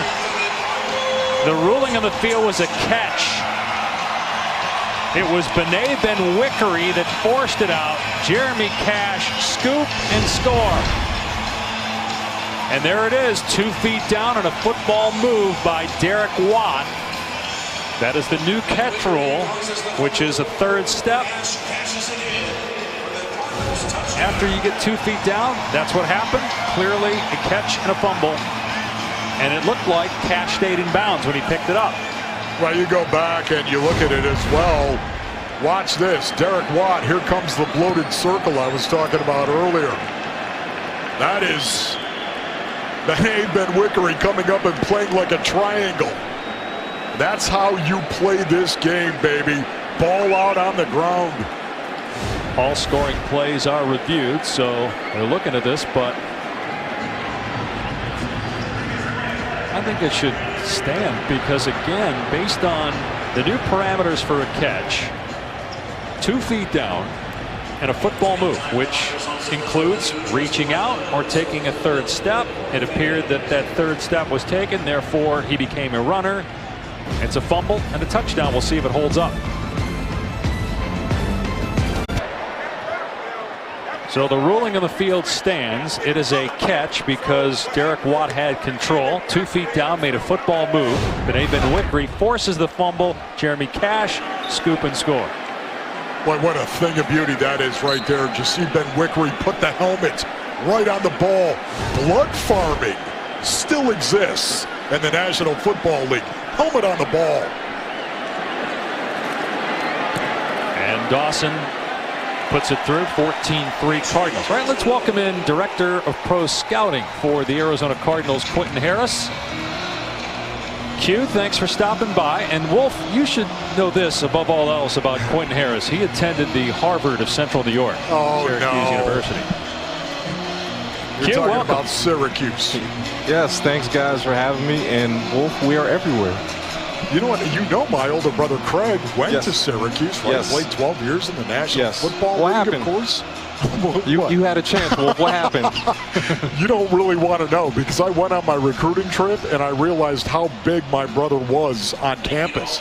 Literally big man on campus. Everywhere I went, this is Wolf's brother, man. And I was like, what if I stink, right? What if I stink? I didn't want to go there and stink. I wanted to go somewhere and stink anonymously. Well, guess what? I'm going to give you a heads up. You're outnumbered. And between Pash and I, we can almost take you. Oh, my Almost. goodness. Almost, yeah, that's the operative word. All right, what did you think of the first half? In particular, Well, the rookies. I really liked how we started on all phases of the game. Offensively, we moved the ball well downfield. Defensively, we got the 3 and out, and obviously the special teams with the big punt return. So we have to address maybe some turf monsters out there with Kirk falling down. But I like the way we started, especially a young guy like Kirk coming through. All right, you mentioned Kirk. What about Chase Edmonds and what about Josh Rosen? Chase Edmonds has been outstanding, and he's one of those guys. He's had an outstanding camp to begin with, and just that run just says everything about him. Comes from Fordham, 1AA school, so this is a very big stage for him. But he came through. He fought. He got the touchdown. So we're seeing a glimpse of what he can really do. And obviously, Rosen started out a little bit slow with some of the reads, but you see some of the passes that were incomplete. He was on target. The receivers didn't make a play. Geno Smith's pass is caught by Watt. He wasn't down. Gets up, picks up a couple more yards. Gain of 8. How difficult is it to actually evaluate a guy that is playing at Fordham? You know, again, playing at that kind of competition. How difficult is that, Q? It's very difficult. That's why I give kudos to our college scouts, because you're watching a guy playing 1AA football, and you're going to have to say, could this guy play against the top-level athletes? And it's not apples to apples. It's not SEC football. So you're going to try to gauge these guys and see if they can do it. And it's very tough. So our college guys, they do an outstanding job. Got a timeout here by the Chargers. Quinn, why don't you tell everybody, because I'm not sure everyone knows kind of your rise to your position. You obviously played at Syracuse, and then were a player here with the Cardinals. And then how'd you get started after your playing days getting into scouting? Yeah, it really was all about timing. And with Steve, our relationship really goes back to 2000. Because if you remember, he was an area scout, so he scouted Syracuse. Steve Kime, yep. My strength and conditioning coach, Coach William Hicks, was Steve's strength and conditioning coach. So when Steve would come out on the visits, I'm walking by and Coach Hicks would introduce us. So long story short, I end up an Arizona Cardinal. And, you know, I would talk to Steve after the practices, during training camp, because our scouts are here. And it was year 2. He was like, hey, Q, you know, what do you think about scouting when you're done playing? And, of course, I overthink everything. I'm trying to make the team. He's talking about scouting. So I'm like, is he trying to give me a hint because he likes me? You know, is he, hey, heads up, you're about to get cut. So when I was done playing, I reached out to Steve, and, you know, Steve brought me in, interviewed with him and Rod Graves, and it worked out. I didn't have to move. I already had my house here, so it worked out well. You know, did you happen to know that it's Dave's birthday today? Did you know that at all? I did not know that. Way, I mean, as a Syracuse guy. I did not know that. You guys don't know all this right here? We need to get him on the Jumbotron then. Happy birthday. Thanks, Q. I appreciate it. But how old? Old enough. Okay. Older than you. Oh, boy. I mean, Dave, I said, are you 50 yet? 46. Are you 50 years old? He didn't like that. 46. 3rd down and 3. Pass is tipped and picked off at the 45-yard line. A.J. Howard with the interception. That was Ben Wickery once again. Did you see that? He batted that ball into the air. And that's excellent timing. And that's something throughout the game our defenders have done a very nice job of. I mean, check this out right here. Here we go again. Ball into the air. Ben Wickery knocked the pig into the air. And oh my goodness, what do we got here? We've got a birthday cake up here for Dave Pash, also known as Il Pájaro, the bird. The bird, ladies and gentlemen. There you go, right there. A birthday cake for Dave Pash.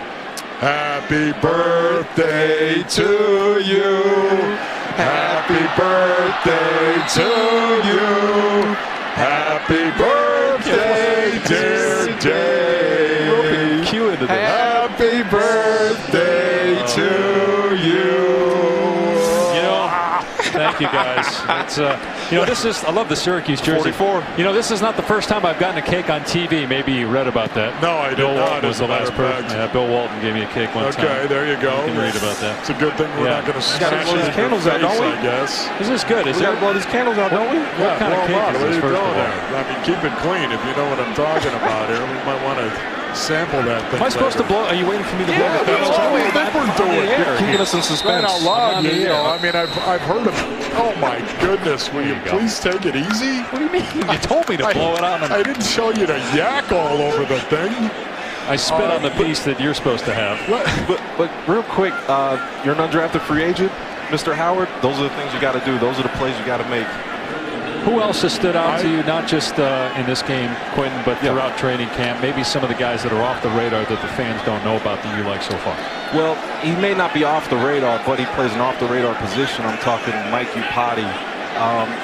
Every day he's practicing at an elite level, and one of the things I've been pleasantly surprised with is to see him move in space and make contact. Pass underthrown, complete. Make contact in space. Also, another guy that, you know, you probably heard the buzz on is Robert Kondichi. He's just been a menace every day. Penetration. Coach has to, you know, really tame him a little, rein him in a little, but he's been exciting to watch. Another guy, Sherfield, been kind of quiet tonight, but he's another young guy that's been really showing up and playing hard. Boy, did you see TJ Logan on the blitz pickup right there? Oh my goodness, that was awesome.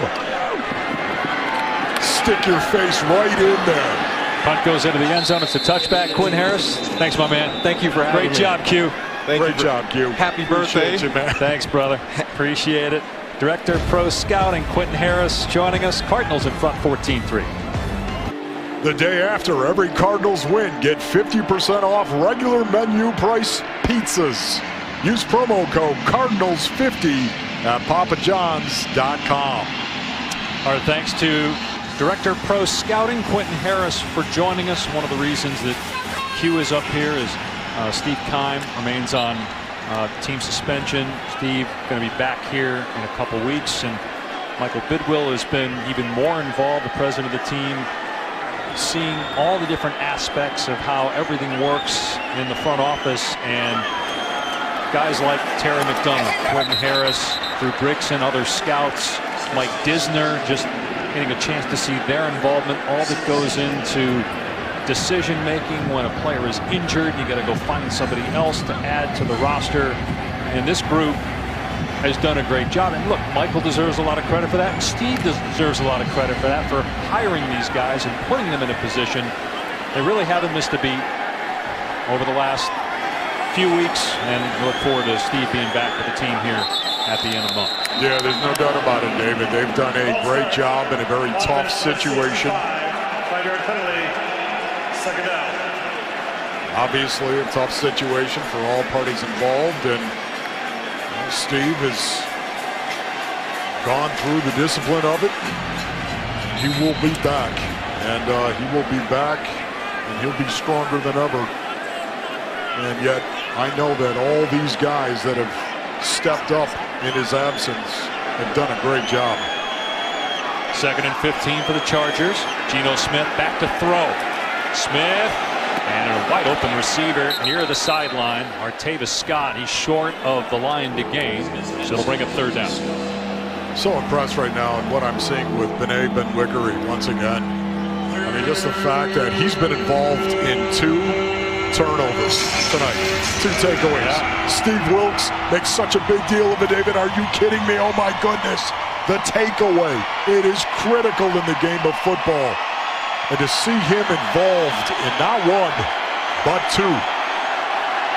Boy, I'll tell you, that's going to elevate his status. Trying to make this roster. Smith's pass behind the receiver, but a nice catch. Germany Davis a 1st down. There's 2 guarantees at corner. Patrick Peterson and Jamar Taylor. Those right now are your 2 starters. Other players fighting for a roster spot at corner. Ben-Wickery, Brandon Williams, Chris Campbell, who's a draft pick, and Dietrich Nichols, who's an undrafted player from South Florida, 24 years old. At one of the practices, one of the training camp practices, he was on the field opposite Pat P. They don't the first care. team. They don't care where you're from, what level you played. If you can get it done at this level, wow. Geno Smith sacked by Cap Cappy. He's back. He was not with the team to start camp, but like last preseason, he flashes. Well, there goes that perpendicular line once again. Watch this. Cap Cappy, the blind side, back wax. Did you ever get your back waxed, David? It hurts. I'm sure. Oh, you have, haven't Once. you? Yeah, you can blame my and wife the for that. scream. Well, that's what it feels like when you get the buckles to the back as well. Isn't that right, Geno Smith? 2nd and 17. Smith's climbing the pocket, and that pass knocked down. Brandon Williams sticking a hand in there making the play. Missed the tackle earlier, but bouncing back. And he lost some confidence his rookie year. Remember, was thrust into a starting spot. Barely played corner in college, mostly a running back. Lost a little confidence, but maybe it's back. Yeah, it's going to be a tough uphill climb for Brandon Williams here. I think Jamar Taylor clearly has got the lead in that starting corner opposite of Patrick Peterson so far, but anything could happen. Listen, you've got 1 preseason game under your belt here. On 3rd and 17, Smith going to take off with everybody covered. There's a flag on Cap Cappy, had his helmet knocked off. And then Smith is tackled by Cash, who had the touchdown earlier. It's going to be on L.A. Don't say San Diego. I guess I said it once, as a matter of fact, at the very top, right? I said San Diego. San Diego. Penalties declined.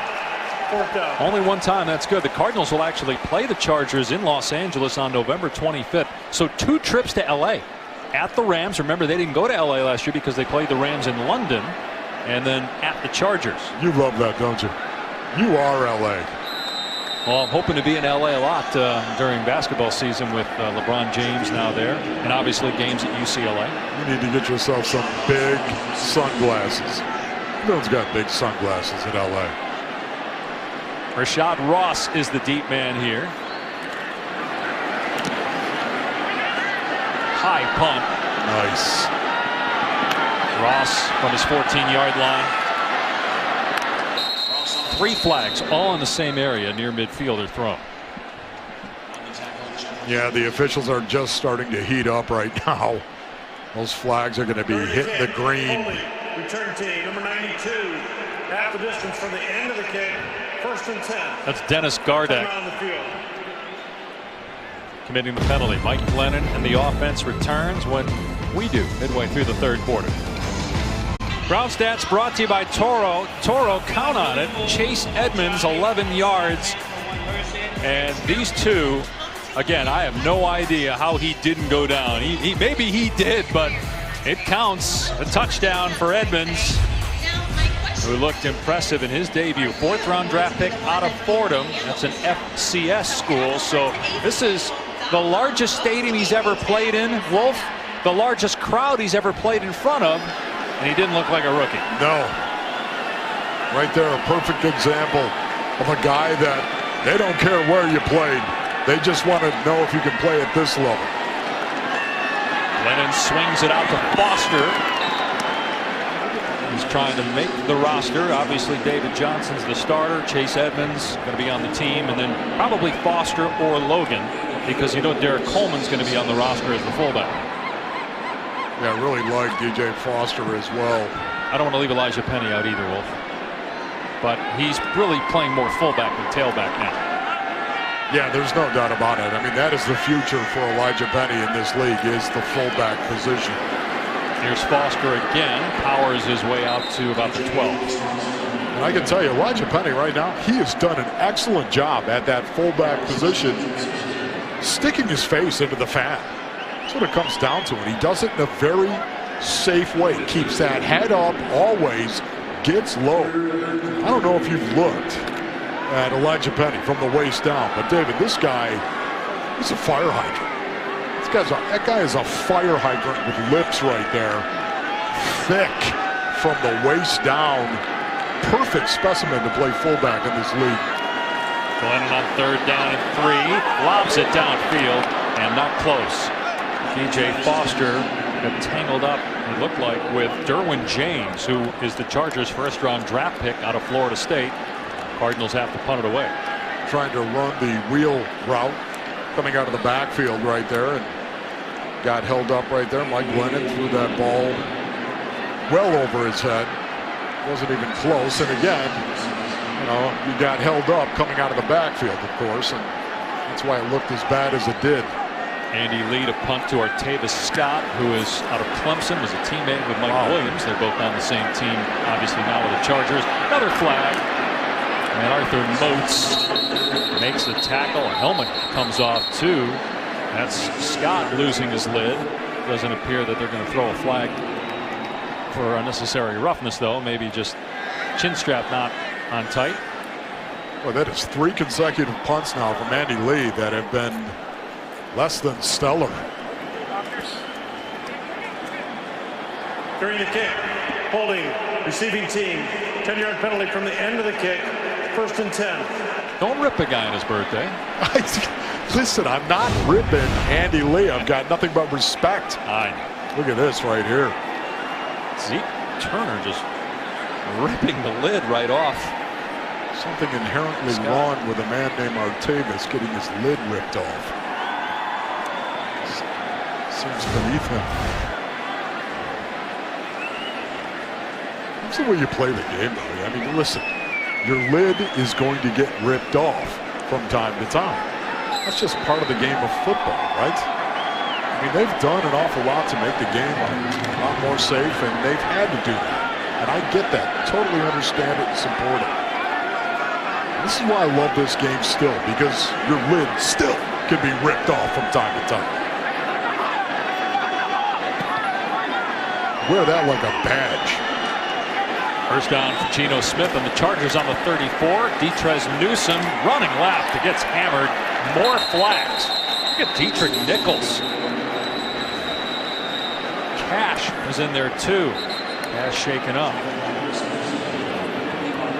Well, you typically don't see that right there. Cash came in and tried to wrap him up. Missed that tackle. That's a guy that plays like a pointed triangle. Offense number 64. Penalties declined. Second down. Penalty was on former Cardinal Cole Toner, but it's declined. And Cash still down. Cash has played in 9 NFL games, hoping to make this team as a backup linebacker and special teamer. Yeah, you watch him come over the top right here. I mean, that's form. That's a form tackle right there. I wonder if he got it right in the diaphragm. Got the elbow. Look at it. Oh, maybe right in the diaphragm. And you know it. Did you ever get the wind knocked out of you, David? Man, you'll roll on the ground because you think it's over, right? I mean, you have no idea. Hopefully that's it. You can't breathe. Hopefully right? that's all it is, because you worry sometimes when you see the way he went back. That was a neck, right? I mean, you worry about that. His head was up, though. Yeah, like you said, form tackle. Yeah, no, he hit him with his chest. That was a Ronnie Lott tackle right there. It's exactly how Ronnie Lott would tackle, only he'd make the tackle. Wouldn't bounce off. Now, once again, I think maybe if he got it right into the diaphragm. Well, look, injuries, unfortunately, you're never going to get rid of them. I know there's been a lot of talk this week about. It's not the diaphragm. The ACLs, Wolf. I mean, there's been, I think, 8 guys already in preseason, but those can happen in practice. They can happen in week 17. They can happen in week 1 of the preseason. No matter how safe you make the game, that was a form tackle, a legal hit, and I've been told keep an eye on the lower body of Cash, and right there, see the foot turned awkwardly as he made the hit. So wow, yeah, taking him off on the cart. But man, I mean, he did everything right, it appeared that time, from the waist up. Absolutely, no, it's perfect. So how, I mean, you're going to have injuries. You can't. They're not going to completely go away. No matter what you do at the kickoff, no matter what you do at the helmet rule. All the points of emphasis to protect quarterbacks. David, it's one of the reasons. Yeah, it's one of the reasons why, you know, so many players have love for the guys that play this game, because they know it's not safe. They know it's physical. They know it's aggressive. It's one of the reasons why we, as Americans, so many fans love this game. They respect the guys who play the game because they know, hey, you know what? Stuff can get sideways out there on the field. 2nd and 13. Geno Smith in trouble. Another pass that's dumped off and caught for a first down. Dietrich Newsome showing a little speed, getting out there and moving the sticks for the Chargers. Gain of 18 yards before Zeke Turner takes down Newsome, rookie from Western Carolina. I don't know about you, David, but man, Geno Smith has looked pretty good. He's done a great job moving around the pocket, avoiding pressure, throwing the ball. He's had a few drops out here. Receivers that should have caught it. Smith off play action. Throws on the run.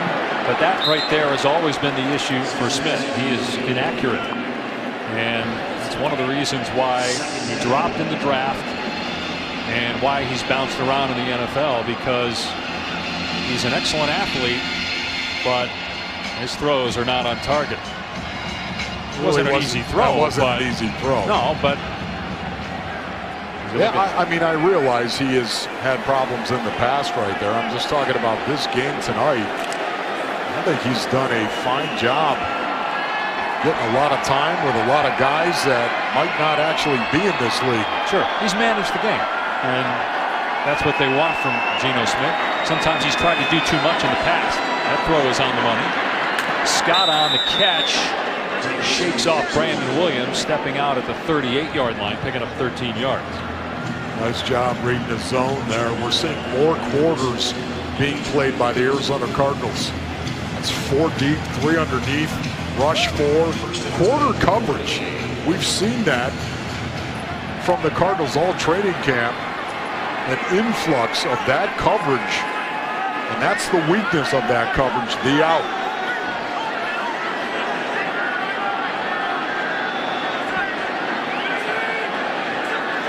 First and 10, a pitch to Newsome. Cuts it upfield. Bounces off a couple guys and gets 2 yards. Ken Whisenhunt is back with the Chargers. Remember, he left for a few years to go be the head coach of the Tennessee Titans. He was the offensive coordinator when he was let go by the Cardinals under Mike McCoy with the Chargers. And you and I had a chance to talk to Wiz for a few minutes down on the field. So much respect for what he did here with the Cardinals, helping lead them to back-to-back division titles and the franchise's first Super Bowl appearance. Just an awesome job by Ken Whisenhunt. Did a great job really restoring the organization. And Newsom taking off here, Wolf. Going to be a touchdown, but a flag down. Penalty flag back at the 40-yard line. And it's going to be on the offense here. So go ahead and finish your point. This is coming back. Go ahead and finish your point on Wiz. Yeah, just flipping. Offense, number 65. 15-yard penalty. Replay. Second down. Well, once again, from a coaching perspective, I thought he did a great job. He and his staff, of course. I mean, a Super Bowl appearance by the Arizona Cardinals and just the restoration, I think, overall on the field. I think Michael Bidwill deserves so much credit for University of Phoenix Stadium, for getting a stadium built, of course, like the rest of the National Football League, generating the revenue streams that can allow you to compete with the rest of the National Football League. The overall plan of Michael Bidwill to restore the organization, bring it up to speed in the NFL, but it was Ken Whisenhunt and his staff and the players that actually got the winning streak going here for the Cardinals. Catch made out of the backfield by Hansbrough on 2nd and 24. It gets about 5 yards. Do you remember Ken Whisenhunt saying on the field before that first playoff game against Atlanta, wow, it is so loud in here. And obviously we were there for that. And that again goes back to Michael Bidwill getting this stadium built. 124 straight sellouts. Super Bowl 57 in 2023. It's going to be the third one played at this stadium. The other two are two of the best Super Bowls ever. Just think about it. How many sellouts consecutively now? 124 coming into this season. That's the streak I'm talking about. Incredible. Third down and 19. Smith airing it out, showing off the arm. What a catch. Touchdown, Germany Davis. Incredible grab over Chris Campbell. Wow. What a great throw and a great catch as well. But it all starts with a throw. And you say what you want. That's as good as it gets right there, Geno Smith. Maybe that's the spicy beef jerky on the front porch of a beach house. That's good, baby. Doesn't get better than that. Look at this catch. I mean, Chris Campbell, what else can he do? He turned around, he saw the ball, Wolf, played it pretty well, right? No, absolutely, man. Sometimes you just get beat. The old saying, great throws beat great coverage. And as a receiver, you have to win. You have to win those battles, and to get a spot on the team. And Germany Davis may have just found his way onto the 53-man roster. He was already a bubble guy to begin with. That was an incredible grab. Yeah, that'll turn heads right there. There's no doubt about it. And sometimes it's one play. It's just one play here in a preseason game that can totally turn the tide for you making a team or not making a team.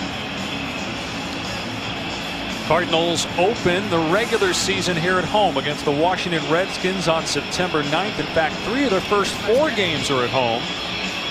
Obviously, you have your divisional foes, and then outside the division, NFC North teams, Chicago and Detroit.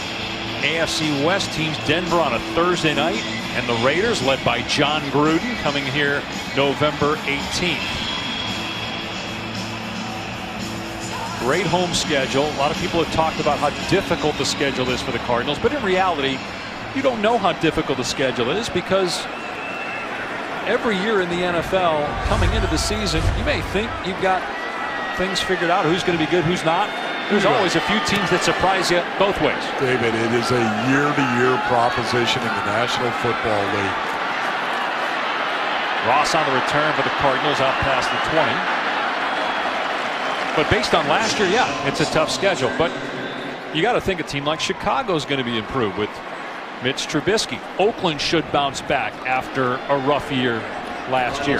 What happens with Denver now that they have Case Keenum? They weren't a great team last year. And then you have teams like San Francisco. Sure. People are assuming the Niners are going to be good because of the way they finished last season. How many times do you see a team go from worst to first in the National Football League? Yeah. It happens all the time, and vice versa, I would say. Who saw what the Rams did last year? And nobody. And who's to say they'll be able to do it again, even though their roster's better? We've seen before teams load up in free agency and not have success. Here's a dump off to Fowler, and he gets dumped. Big hit by Kyle Emanuel. Checking with Lisa Matthews down to the field. Yeah, guys, I'm here alongside D and Chandler Jones. Now, that's something I'm going to have to get used to. How have you just transitioned back to having your hand in the dirt in this 4-3 base defense? Yeah, you know, it's been actually tough. You know, I'm so used to just walking up to the line and just standing there in a 2-point stance. So it takes a different kind of conditioning to get into 3-point stance. So it's something I'm getting used to. How have you physically just prepared for that transition? Just trying to get in shape, you know. This offseason, I did a lot of running, a lot of conditioning, trying to get my body weight down. I still got to drop a couple pounds, but just trying to stay in shape. Seems like it's one gap assignments, a lot of guys flying around to the ball. How would you describe the identity of this defense? More physical, less thinking, like you said, one assignment, very advantageous compared to a 3-4 defense, you know, less thinking. So guys are flying around and it looks good. So I'm excited for the season to get underway. 17 sacks last year. What was it like coming off a season like that? It was great, but it made me hungry for more, honestly. You know, it made me want to do more. Led the league in sacks, but hopefully I can do it again. You know, like I said, I do whatever it helps to make the team win. You also had a sack dance last year, the air guitar, the windmill. What did you call it? You know what? There was a lot of different names. There was the air guitar, there was the windmill, cranking it, a lot of different things. So we'll see. Do you have something up your sleeve this year? I'm not telling. You gotta see it. Come on. No, I'm not. Look at that. I'm not doing it. No. Look at that. She has her phone out. No, you have to wait till the next set. All right, we'll wait. How about the transition, working with a new position coach? It's different. It's pretty much the same as an outside linebacker, honestly. You're coming off the edge, you're setting the edge of the defense, and you're rushing the passer. The biggest difference is you're standing up when you're in a 3-point stance. So that's something I got to get used to, and like I said, with some more repetition, I'll be fine. Your job is to know quarterbacks, know them really well. What's your take on Sam Bradford and Josh Rosen so far? Can you ask that again? What's my take on what? Sam Bradford and Josh Rosen so far, your take? They're both very efficient quarterbacks. They throw the ball very well. They control the huddle. That's one thing I look at when I'm looking at quarterbacks, and they're very composed. So both great quarterbacks, and they both have their different strengths, for sure. Thanks, Chandler. We'll be looking for your sack dance. Thank you. Appreciate it. Guys. All right, Mike Glennon just threw a bad pass. It was intercepted by Brandon Faison. Boy, our last two guests have been so articulate. Oh, that's right. They both went to Syracuse, Quentin Harris and Chandler Jones. But set up. Don Johnson's the new D-line coach. Chandler Jones is going to play with his hand in the dirt more than he did last year. But whether it was in New England in their defense or here with the Cardinals last year, Chandler Jones was a force, and he's only 28 years old. He's in his prime. Yeah. See, it really is, it's so different because an offense really determines what you are. By way of example, the Arizona Cardinals played a 3-4 defense, as you were saying, last year. But nobody blocked Chandler Jones with running backs. They turned out tackles on him. Here's a sack by Cap. Cappy getting in the backfield again and taking down Geno Smith for a 3-yard setback. So the offensive coordinator playing against the Arizona Cardinals defense looks out there and sees Chandler Jones and says, we're going big on big. He's a down lineman. He's not an outside linebacker. He's a down lineman wherever he goes. So really, you're a 4-3 because the offense is saying, we're not going to block him with a running back. He's going to be big on big right there. He's a down lineman. Chandler Jones did put on a little weight, get that base stronger because he's going to have his hand in the dirt more often. Boy, a lot of cushion given to the receiver that time. Andre Patton on the grab, and it's a first down for the Chargers inside the 30-yard line. Yeah, you can just see it right now, right? I mean, San Diego Chargers and Geno Smith licking his chops here, realizing that, he's got some guys in here that may not be in this league for long. Campbell's not one of them. I think Campbell actually has an excellent future here with the Arizona Cardinals. Chris Campbell, very, very impressed with him so far. Rookie out of Penn State. 3 quarters in the books. 1 to go in the preseason opener. The Cardinals lead the Chargers 14-10. Dave Pascheron, Wolfley, Lisa Matthews back at the University of Phoenix Stadium. Cardinals lead 14-10 on a Jeremy Cash fumble return for a touchdown. Unfortunately for Jeremy, his night is over. A knee injury suffered in that 3rd quarter. Boy, Geno Smith, 7 for his last 9. 126 yards and a touchdown. On fire. And he's got the Chargers inside the 30-yard line. Russell Hansbrough, the running back. Play fake. Smith throws a dart. Big hit, but nice job by Jeremy Davis, who had the touchdown earlier, to hang on. Travell Dixon with the lick, but a flag is down. Here comes the helmet rule, perhaps. Lowering the helmet to initiate and make contact with any part of the body. Let's see. Personal foul. Defense number 27. Oh, lowering man. and leading with the top of the helmet. Oh. To the goal. Come on. I don't think so. I thought it was with the Come shoulder. on. It's not even that. He didn't go linear. He didn't duck his helmet. That's not the way that it was explained. It was if you keep your head up. Man. Looked like it was a shoulder, and man. 1st and goal on the 5-yard line. And it's a touchdown for Newsome. Chargers take the lead. Wow, impressive. Did some gymnastics back in the day. Did you see that? No, I missed it right there. I was still shaking my head.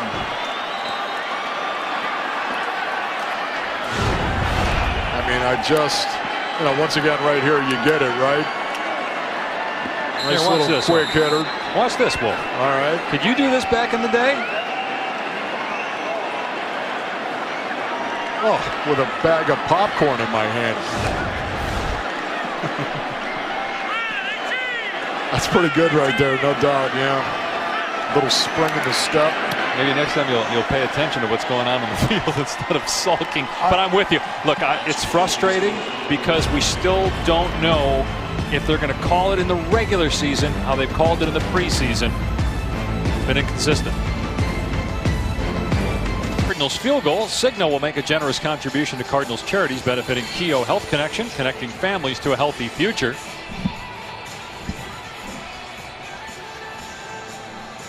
Oh, right there, you can see it, right? Yeah, right there, Anna Delaney.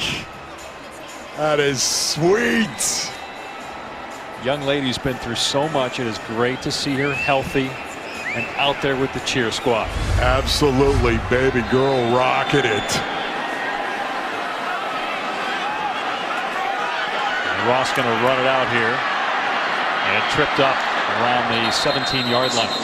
Wolf, I wonder if the officials are told, when in doubt in the preseason, just call it. Because if that is called in the regular season, if that's what the helmet rule is supposed to be, it's going to be a long year. As Charles Knopf comes in to play quarterback now for the Cardinals. It's going to be a long year for everybody. I think you're right on that. That's going to break some people's hearts. Hits that seem to be clean. An effort to try to remove the helmet from hitting another guy in the helmet or keeping your head up and putting the hat on the ball. And listen, I understand they've got to do something and they're doing it, but I'm hoping that these officials are going to get some form of education throughout this preseason. All the plays that are going to be in question, all the calls that are going to be in question, put it on a reel, right? Put it on a tape and start saying what is a penalty and what isn't a penalty. Does that make sense? Yeah, I get they're trying to deter guys now. Yes. They're trying to, now that we actually have games. Remember a few years ago when they put the rule in that in the open field, the running back can't use his helmet as a weapon. And we really didn't see it called a lot because as Knopf's pass is caught for a gain of about 5 yards, guys correct it, right? But I don't know how you can correct it when it's a play like that. I get it when it's blatant, when it's obvious, but that was borderline at best. Anyway, Charles Knopf is in. He's a rookie from Princeton, 23 years old, has the Ivy League record for single-season passing yards. He's a guy the Cardinals thought about drafting late. They brought him in for a visit. They really like him. This guy's mature right here. 3rd and 5 for Knopf on the 24-yard line.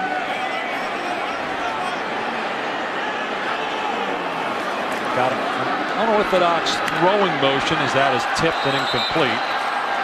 But we've seen him make some really good throws throughout camp. 3 and out here, though. Yeah, he really has. I would not be surprised at all to see Chad Knopf actually get an opportunity to be a practice squad player. He has acquitted himself very, very well in practice thus far in training camp. Davis Scott is deep. Andy lead a punt.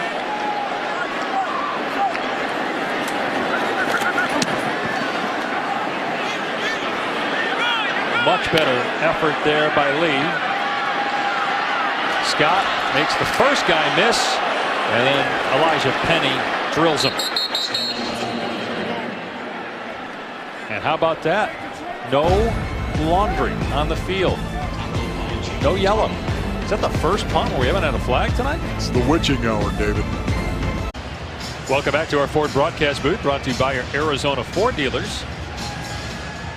Cardinals trailing now 17-14, and for every Cardinal passing touchdown, Wells Fargo will donate $500 to local public schools for the Passing Touchdowns for Schools program. Wells Fargo, established in 1852, reestablished 2018. Lisa Matthews now with DJ Humphries. Yeah, guys, here with DJ Humphries. You're just telling me it feels so good to be back. How does it feel out here tonight? Oh, my goodness. I was just telling Coach Ray Brown, and I haven't played football since Thanksgiving, so I'm so happy to be back out here on this grass, being able to compete with a, a high-level competitor like Melvin. And even though we only got 10 snaps, it's a good work today. A lot of fun. How does that knee feel for you? Say one more time. How does your injury feel for you?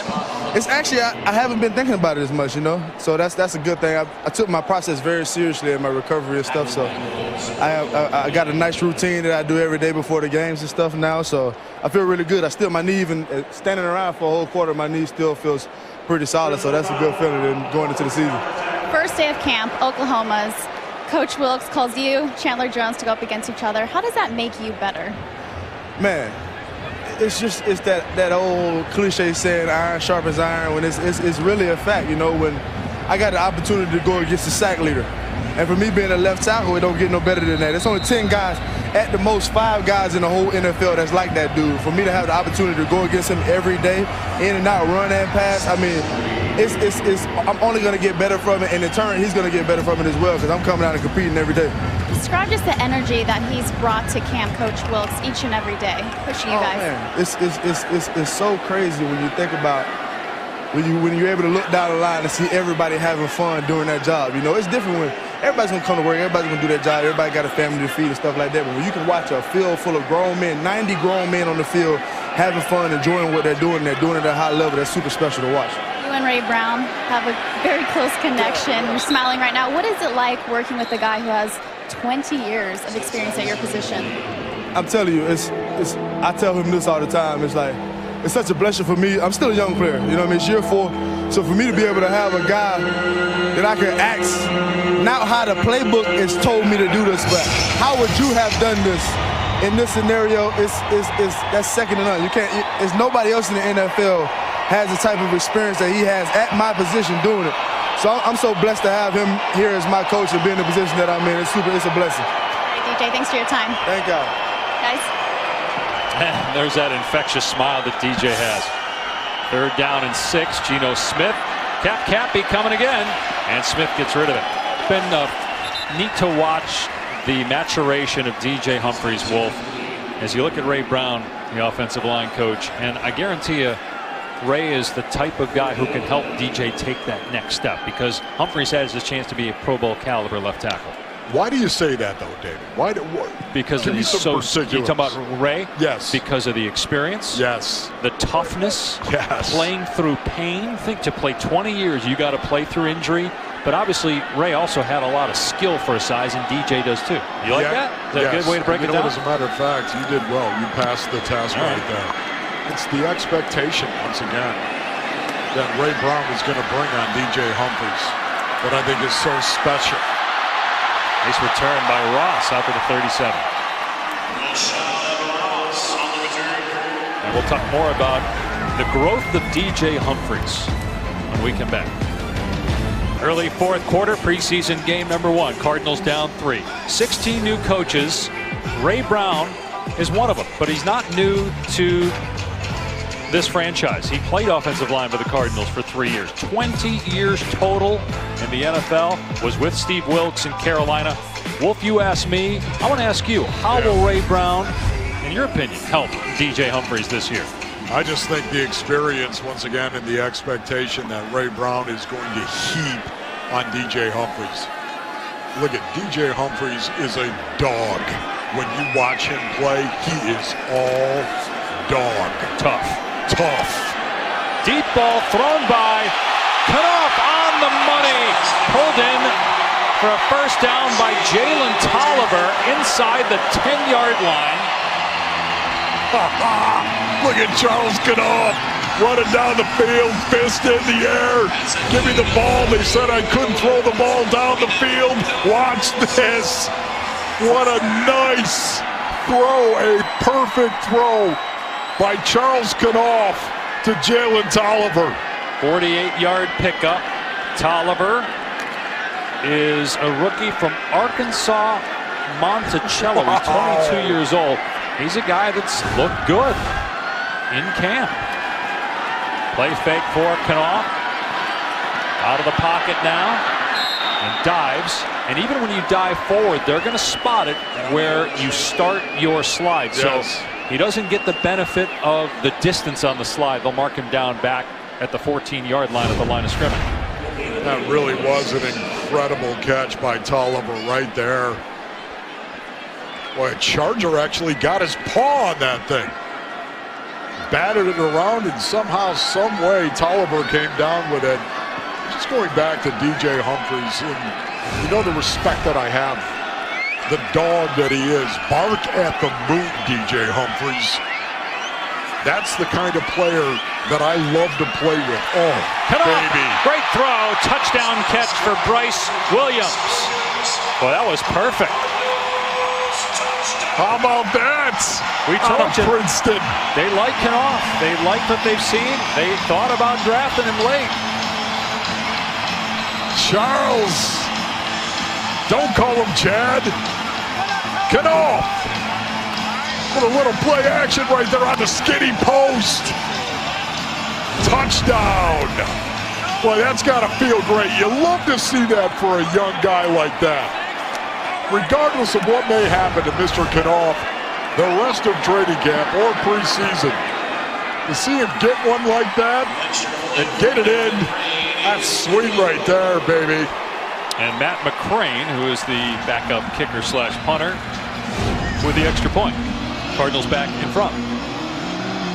Boy, Knopf's eyes widened when he saw that coverage. Guarantee you.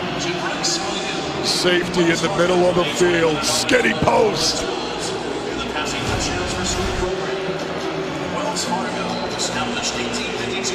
21-17, Cardinals lead. That Cardinals scoring drive presented by Santan Ford and Gilbert. Santan Ford of the Arizona Cardinals. We are Santan Ford. Bryce Williams with the touchdown catch. He's on his 4th NFL team. Cardinals may keep 3 tight ends. Obviously, Jermaine Gresham when he's healthy. Ricky Seals-Jones, and then you have Gabe Holmes, who right now is the number 2 because Gresham's out. He's fighting for a roster spot, and so is Bryce Williams, who again is on his 14th. You know, it's interesting when you have a 2 tight end offense for the most part, like Bruce Arians had for years. You're going to keep 4 tight ends. There's just no doubt about it. But it was always a battle between how many tight ends are you going to keep and how many fullbacks you're going to keep when you go with 2 backs. Artavis Scott, great tackle in the open field by Tavir Thomas. The Arizona Cardinals are going to use an awful lot of two-back this year. This is dogma here, David. It's not a flash in the pan. Watch this tackle right here. That is beautiful. And you know, to make this roster, if you're an undrafted rookie, you got to be great on special teams. I'm going to go back to what you just said about the fullback, because you've made this point many times. Is it 3 out of the 4 teams that were in championship weekend had a fullback last year? Yes. There were 6 teams in the National Football League that used a fullback for 200 snaps or more throughout the season. Only 6. Another good catch by Journey Davis. Of those 6, 3 of them played on championship weekend. AFC Championship and NFC Championship. Think about that. 3 of the 4 teams. So, and you go back 2 years ago, once again, the Super Bowl where the Atlanta Falcons played the New England Patriots. The Falcons led the National Football League in use of a fullback 2 years ago. And you know who was the penultimate team? The number 2 team? The New England Patriots. Hey, listen, this is a copycat league. And because they've gotten so light in the box now, that's right there. Because they've gotten so light up front, David, the fullback has made a comeback. And you know who started that trend? Getting light in the box. The Arizona Cardinals under Todd Bowles. Number 68, 10-yard penalty, first down. With Dayon Buchanan becoming the money backer. Yeah, he's a safety and playing linebacker. That's his position now. He's bulked up. But Mark Barron did that for a while too, and the Rams did that with him. Well, Greg Williams saw that and went, wait a minute now. We got a guy that's very similar to that, and Mark Barron. And he put Mark Barron there. He was the second team to really do it in the National Football League. And then it just took off from there.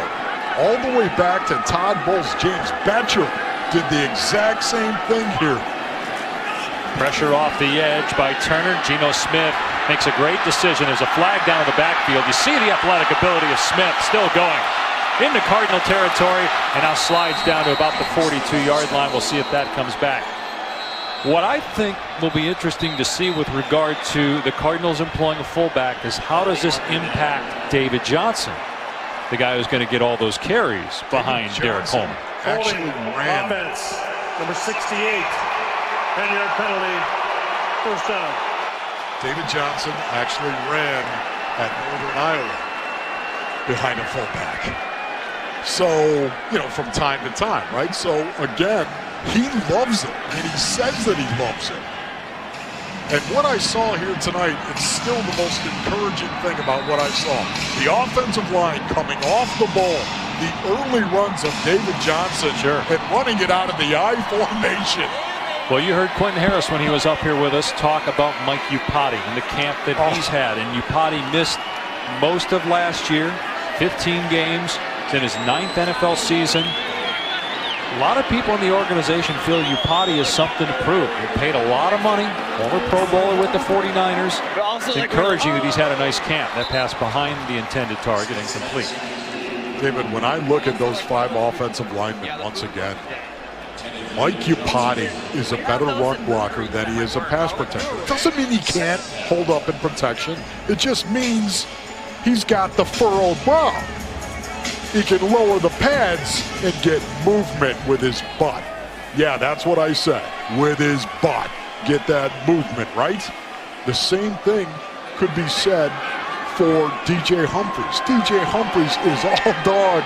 He loves run blocking. He's an excellent pass protector, but I still think he's a better run blocker. Wow. Geno Smith's arm hit. It was Cappy again. Wolfie did this all throughout camp, and they actually haven't blown it dead. Now they do. They rule it incomplete. It took the officials a second to blow it dead, but it did look like the hand was going forward from Geno Smith. This is just running the loop right here from Cappy once again. Boy, I don't know. Did it get knocked out before the hand started going forward? I don't know. He hit the ball. The question is, did he lose possession? They just changed the ruling on the field. They just changed the ruling and said that it was a fumble. Oh, there it is. You can see that clearly. Yeah, he got it. Right there. Cappy. Have a day, baby. Cappy spent last year, after being with the Cardinals in camp, was with Buffalo and the Giants. He played in 8 games. He has had a great contest tonight for the Cardinals, and the uncertainty about when Marcus Golden's going to be back, they're hoping by the end of the month. Who knows? Cappy may find his way onto the 53-man roster. Well, his performance here tonight is not going to hurt him. That's me speculating. Wow. Love the but just going back to DJ Humphries once again, Mike Iupati, right? Now I know we've got Mason Cole at center. He's a question mark, no doubt about it. Then you come over to Andre Smith at right tackle as well. A better run blocker, I believe, than he is a pass protector. Doesn't mean he can't hold up in protection. It just means I think he's a plus when it comes to run blocking. Sherman Beatty gets down to the 11-yard line, 4-yard run. I think Justin Pugh at right guard might be the one guy that I think is just equally solid at run blocking as he is in protection. I just think he's solid on both fronts. Don't you think, based on Steve Wilkes being a defensive coordinator, he's been around Ron Rivera, Lovie Smith, Tyrone Willingham, those are the coaches he's been around. What do they all have in common? Run the ball, play good defense. We've seen offensively it's going to be a quick passing game. They don't want to put Sam Bradford as Beatty gets a yard down to the 10. They don't want to put Bradford in situations where there's a lot of 7-step drops and he's getting hit a lot. And plus, you've got one of the best running backs in the league in David Johnson. Yes, I am really encouraged because of Mike McCoy's offense. Did you see it, David? Take the ball, boom! Bradford's getting the ball out of his hand quickly. Here it comes now. Dink, dink, dink, dink, dink, dink, dink, right?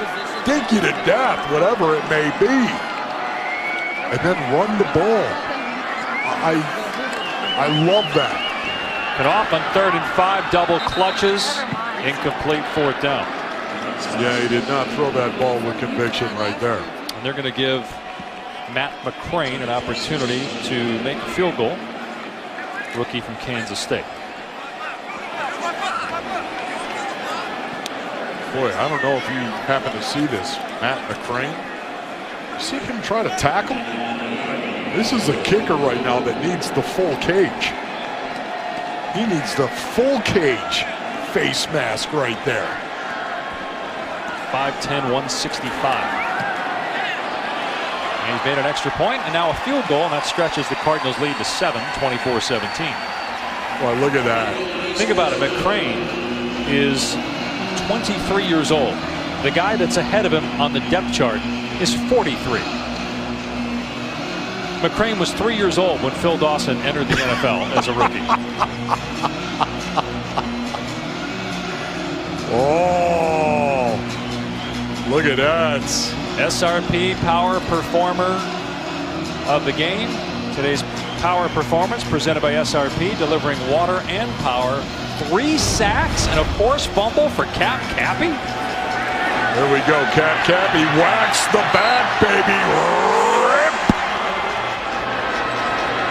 Now I'm going to see him. Yeah, that's right. Coming from the backside once again. Not quite the back waxing. Now this one, oh, the pig is out. Boy, that is the way you hunt right there.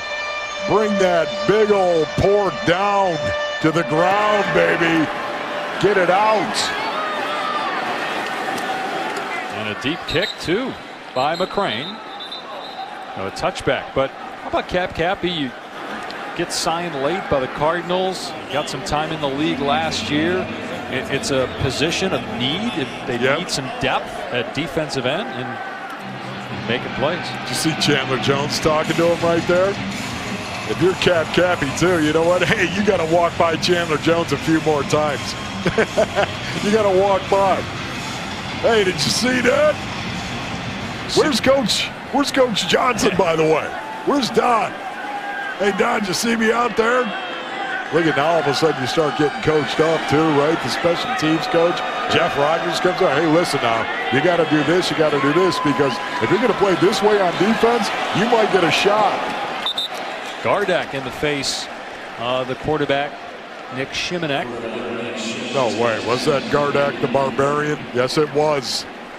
Gardeck the Barbarian, number 92, from Sioux Falls University. David, that's a Division II school. Sioux Falls University.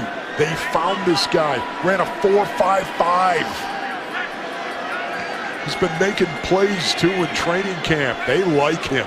Gardeck, the Barbarian. Shimanek had something on that ball. That came in there hot and caught by Jones.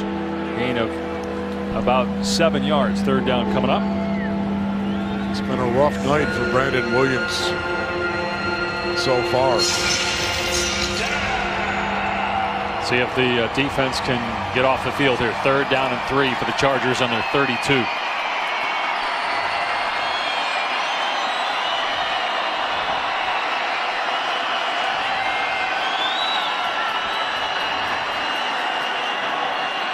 Double A gap. There they come. Shimanek hit. His pass almost intercepted. There's a flag down. Tavir Thomas almost picked it off. Again, a penalty marker is down. Matthew Oplinger actually getting some pressure. Pass, holding, defense, number 47. 5-yard penalty, automatic. First down. That's on Zeke Turner. By the way, the center right now for the Los Angeles Chargers, Scott Quessenberry, he was Josh Rosen's center last year at UCLA. Oh my goodness. 5th round draft pick by LA. Not going to beat out Mike Pouncey, who's the starter, but chance to make the roster and be in the rotation. Oplinger is from Yale, as a matter of fact. David, did you know that? And he's been good on special teams so far in camp. Shimanek's pass behind Jones, incomplete. Maybe it's because of the Oppenheimer font, but you know, Oplinger from Yale. I don't know, it just sounds a little. You're saying if he doesn't make an NFL roster, he's going to be running a company and making more than all the guys that are on the roster. Yes, Mr. Oplinger. Pretty good player, let me tell you. Made some plays. Yeah, he's getting an opportunity on special teams. That tells you they like him. He's a bubble guy, no doubt. Terrific run for a first down by Hansbrough, making guys miss all over the place and picking up 12 yards to the 49. Oh boy. Right there, yes, Gardeck the Barbarian had him one-on-one in the open field. That's a tough move. An excellent run right there by Hansbrough. Does Gardeck know that you call him Gardeck the Barbarian? I think so. He's got long hair. Did you ever see him? I mean, well, yeah, yes. Okay, he's got the long hair going good. By the way, you know, don't put it up into a man bun if you got it. Just if you're gonna grow your hair long, just let it go. Shimanek on first down, passes wide to the intended target. Brandon Williams in coverage. That's how you wear long hair there. That's right. You tie the thing back there, right? You don't put it up into a bun on top of your head. How about we showed earlier the picture from Larry Fitzgerald's rookie year with at age 20 with Christian Kirk, who was at the time 8 years old. They're now teammates. Remember, Fitz's hair was short then. He's been growing it out. Well, that's right. It's a good memory there, David. Well, we showed you the picture. It was like the second quarter. It's not that. Memory's not that great. That's incomplete. I thought they were going to say catch fumble, but you got to have control first. And there's Munyer with his due. Yeah, right there. Hey, that is. You know what that says right there? I don't care. Here's a picture. So look, this is Fitz, his rookie year, age 20. Christian Kirk got to meet Larry at a camp. Okay. Christian was 7 years old. Yeah. That was Fitz, his rookie year. Look at his hair and look at it now. All right, I see it, David. Yeah, that's 15 nice. years. Has he cut it? I don't think he has. No, maybe not, but he doesn't put it up into a bun. He'll tie it back there and let it grow out. Third down and 10 for LA, and a penalty marker down. The Chargers were trying to call timeout. I think they did before the delay of game foul. Prior to the delay of game, timeout, Los Angeles, their second. You know, speaking of Larry Fitzgerald, Wolf, speaking of Fitz, this guy is a first ballot Hall of Famer. He has a lot of options for his career after football. Yes. And there was some doubt last year when Bruce Arians retired and Carson Palmer retired whether Larry would come back this year. But 109 catches a year ago, tying a franchise record. 6 touchdowns, almost 1,200 yards. Obviously, he's got 211 straight games with a catch. That's second longest streak in NFL history. Yes. He wants to win. That's why he came back. It's not just about the numbers. He wants to win. And I think if the Cardinals went 4-12 last year, maybe his decision is different. Because they went 8-8 with a third-string quarterback, third and fourth-string left tackles, the new coaching staff, the direction of where they're going, plus a chance to make a lot of money. But Fitz came back. I'm sure the individual numbers, he cares about those, but chance to win. I don't think there's any doubt about it. I mean, think of how productive Larry Fitzgerald has been over the last 3 seasons in particular. Are you kidding me? Ever since he embraced the role of playing receiver from the slot, because of his humility, his great humility, it allowed him to embrace the role of saying, I'm going to have to block as the slot receiver. He took off in production ever since he embraced it. Jimenez on 4th down, throws incomplete, and we have an injured Charger. Well over 300 receptions from the slot. Just took off once he embraced it. Don't look at the leg there. Sam Tebby injured on the play for the Chargers. By the way, you tried to get Fitz, who tackled you twice last year, to take me down, and I understand he refused. I don't think he refused. He just wanted more information. What do you mean more information? He looked at you and he said, I'm not doing that to Dave. That's what I was told. Who told you that, by the way? I have sources. I don't reveal my sources. Oh, I see. Yeah, sources right there. You know what? It was Paul Calvisi. So what's your story? Okay. What are you saying he said? By the way, I always look, you have to have your head on a swivel. You should have learned that the first time he tackled you. I understand that. The second time was at a banquet, Dave. All right. You're never safe. Didn't think, David, he was going to tackle me as he was being introduced with my back to him in front of a luncheon crowd. Your first mistake is to underestimate Larry Fitzgerald. First of all, capacity. No, you never trust a guy from Pitt. That's number one. Ever.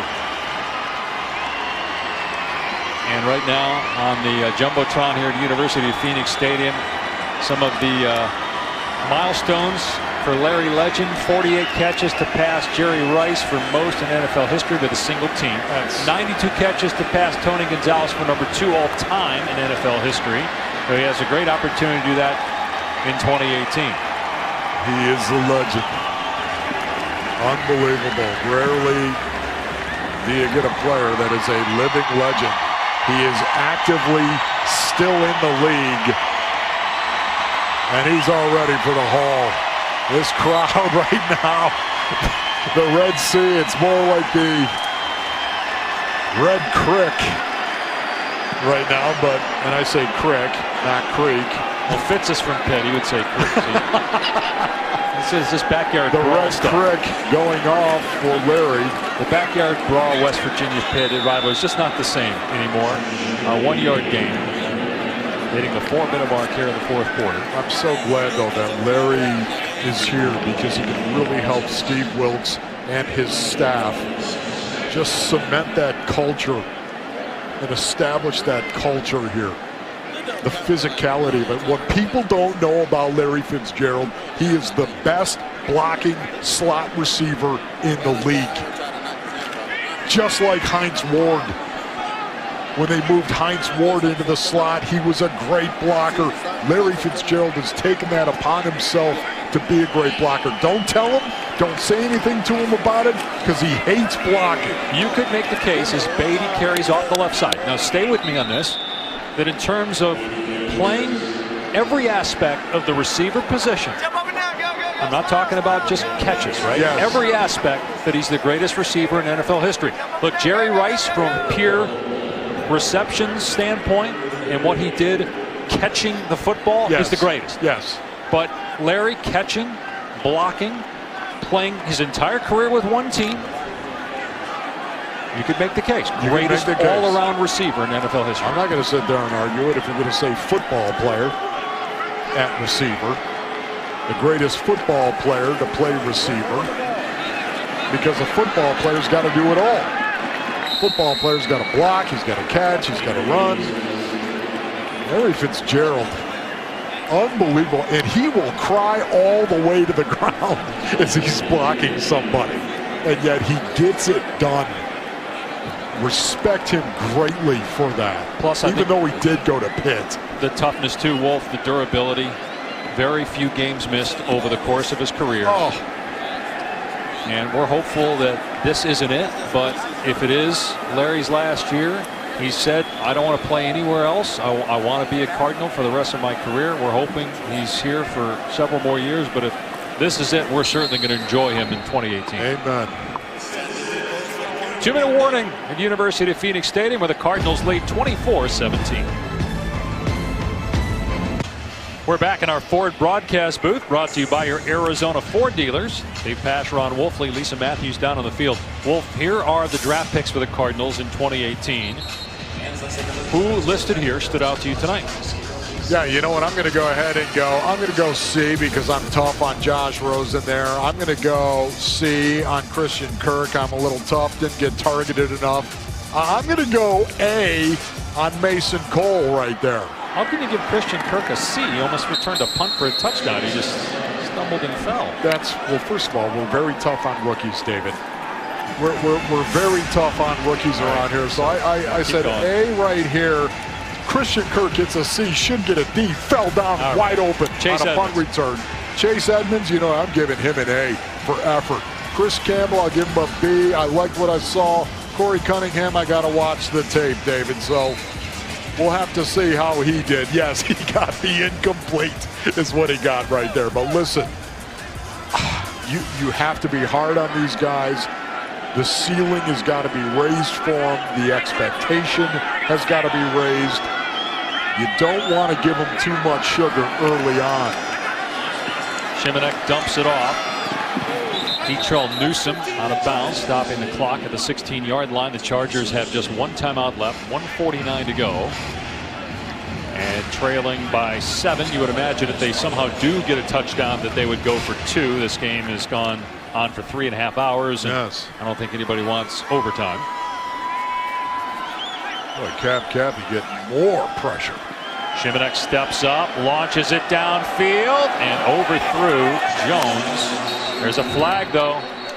I think Brandon Williams had a hold of him. The question is, was it before the ball was thrown or after? They're going to say pass interference. That's going to put the ball at the 45-yard line, so that ends up being about a 30-yard penalty. You have to wonder pass if interference, defense, number 26, automatic first down. Once again, Brandon Williams has had a tough night. He's had a tough night. The fact he's still out there just doesn't bode well right now. It tells you they want to continue to see reps from Brandon Williams. They're not convinced yet. Shimanek gets out of the pocket and incomplete. Try to hit Ben Johnson downfield. 1:37 to go. Cardinals will be in New Orleans next Friday. That'll be a local TV telecast. We'll have that, and then they're going to play on Sunday Night Football after that against the Cowboys in Dallas. So we'll jump to radio. Then they finish up the preseason against Denver.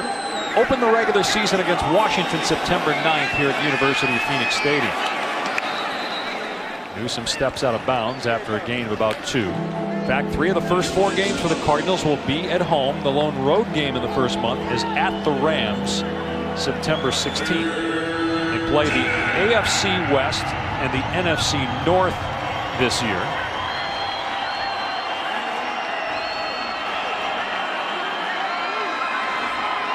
Cardinals actually don't go west until the middle of October, and they go to Minnesota. Flat top. Don't go to the Midwest, actually, I should say. Back to throw, Shimanek. Jump pass. Ooh, there was contact, another flag on Brandon Williams, and a flag in the backfield as well, I think, for roughing the passer. Oh, a double whammy. I think they're going to get Gardeck, the Barbarian. They actually bailed right there, and that's an easy call. Can't do it. Absolutely, David. 2 fouls on the play, both by the defense. Pass interference. Defense number 26 decline. Personal foul. Roughing the passer. Number 92 is accepted. 15-yard penalty. Automatic first down. So let's take a look at the one that was accepted, the roughing the passer by Gardeck. Yep. That's what they're going to call right there. That's landing on top of the quarterback, right? Driving your weight into the ground on top of it. That's going to get you 15 this year. 1:25 to go. First down on the 38-yard line.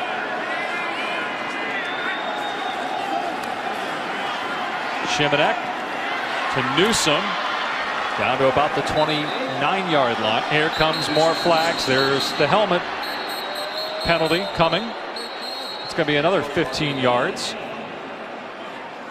This will be interesting to see if indeed the defender lowered his helmet to initiate and make contact. Personal foul. Defense number 39.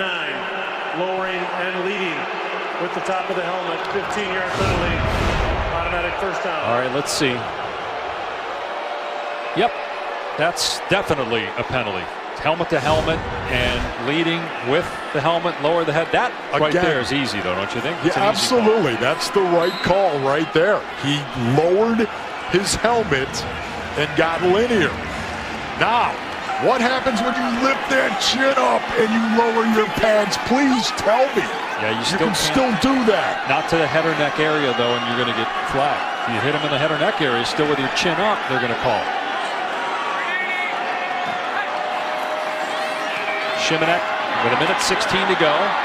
Tavier Thomas with a nice tackle after the catch was made by Andre Patton. Be interesting if the Chargers score quickly with 1 minute to go. Do they go for 2 because you got 1 minute left, or do you get the extra point? Thinking you might have a chance to get the ball back. I still think they'll go for 2. Now we get flags. We'll just pick this off. Go the other way, David. But that call against Dietrich Nichols for lowering the helmet, that's what I think they really need to show and say that this is what we mean, where you're not raising your helmet, you're not seeing what you hit. Your helmet's low. You're leading with the crown. You're hitting a guy in the head or neck area. Yes.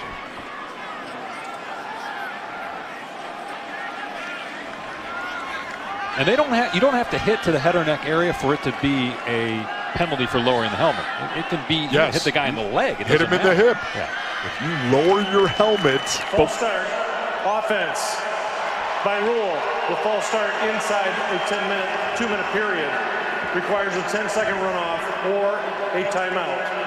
Los Angeles has accepted the 10-second runoff. Please reset the game clock to 44 seconds, please. They have 1 timeout remaining. Yeah, it's a penalty that stops the clock, so you got to take 10 seconds off. But if you hit to the head or neck area that way and you're linear, they could actually eject you. Yes.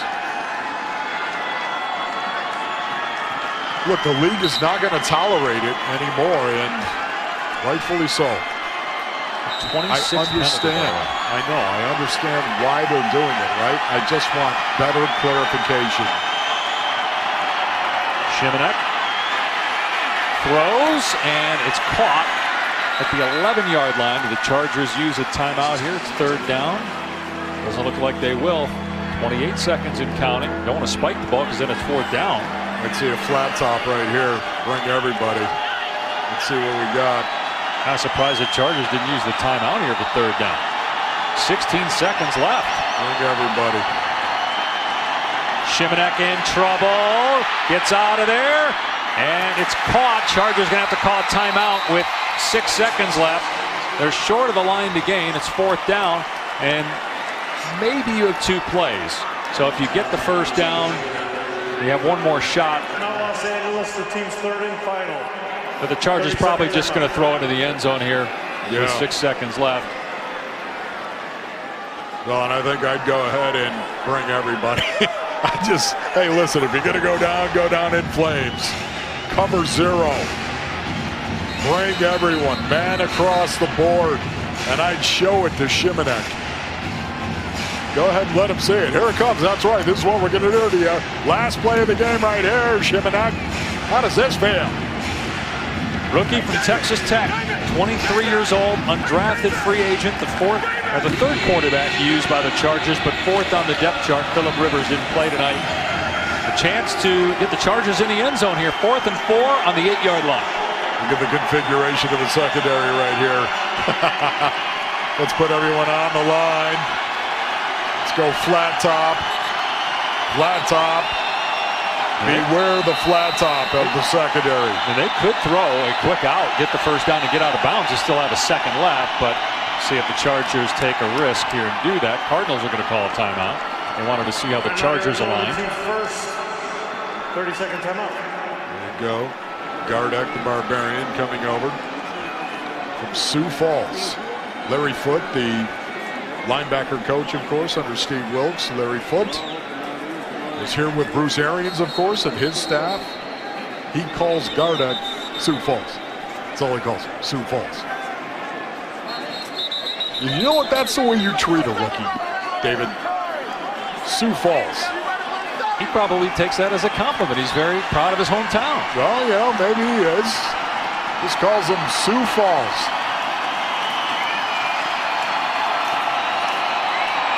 Here we go. 6 seconds left. 4th and 4 from the 8-yard line. No timeouts remaining for the Chargers. 5 wide. Look at this.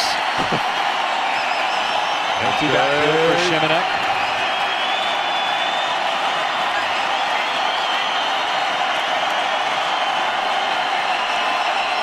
Now Shimanek steps up and runs, and he's hit and tackled short of the goal line, and the game is over, and the Cardinals win. Oh, I love that call right there by Al Holcomb. They've been coming after him. That time they showed him a little funk. And it's your guy, Dennis Gardeck, making the tackle. That's right. Put 8 guys on the line and then bailed them. Only rushed 4. There it is right there. Sioux Falls. Gardeck the Barbarian making the play. Cardinals win it. Final score 24-17 in a game that went almost 3 hours and 35 minutes. Thanks for watching Cardinals football on the Arizona Cardinals Broadcast Network. Join us next Friday as the Cardinals travel to New Orleans to play the Saints. The pregame show starts at 4:30 Mountain Standard Time. For Ron Wolfley, Lisa Matthews, our entire outstanding crew, Dave Pash saying good night from University of Phoenix Stadium. This has been an exclusive presentation of the Arizona Cardinals Football Club.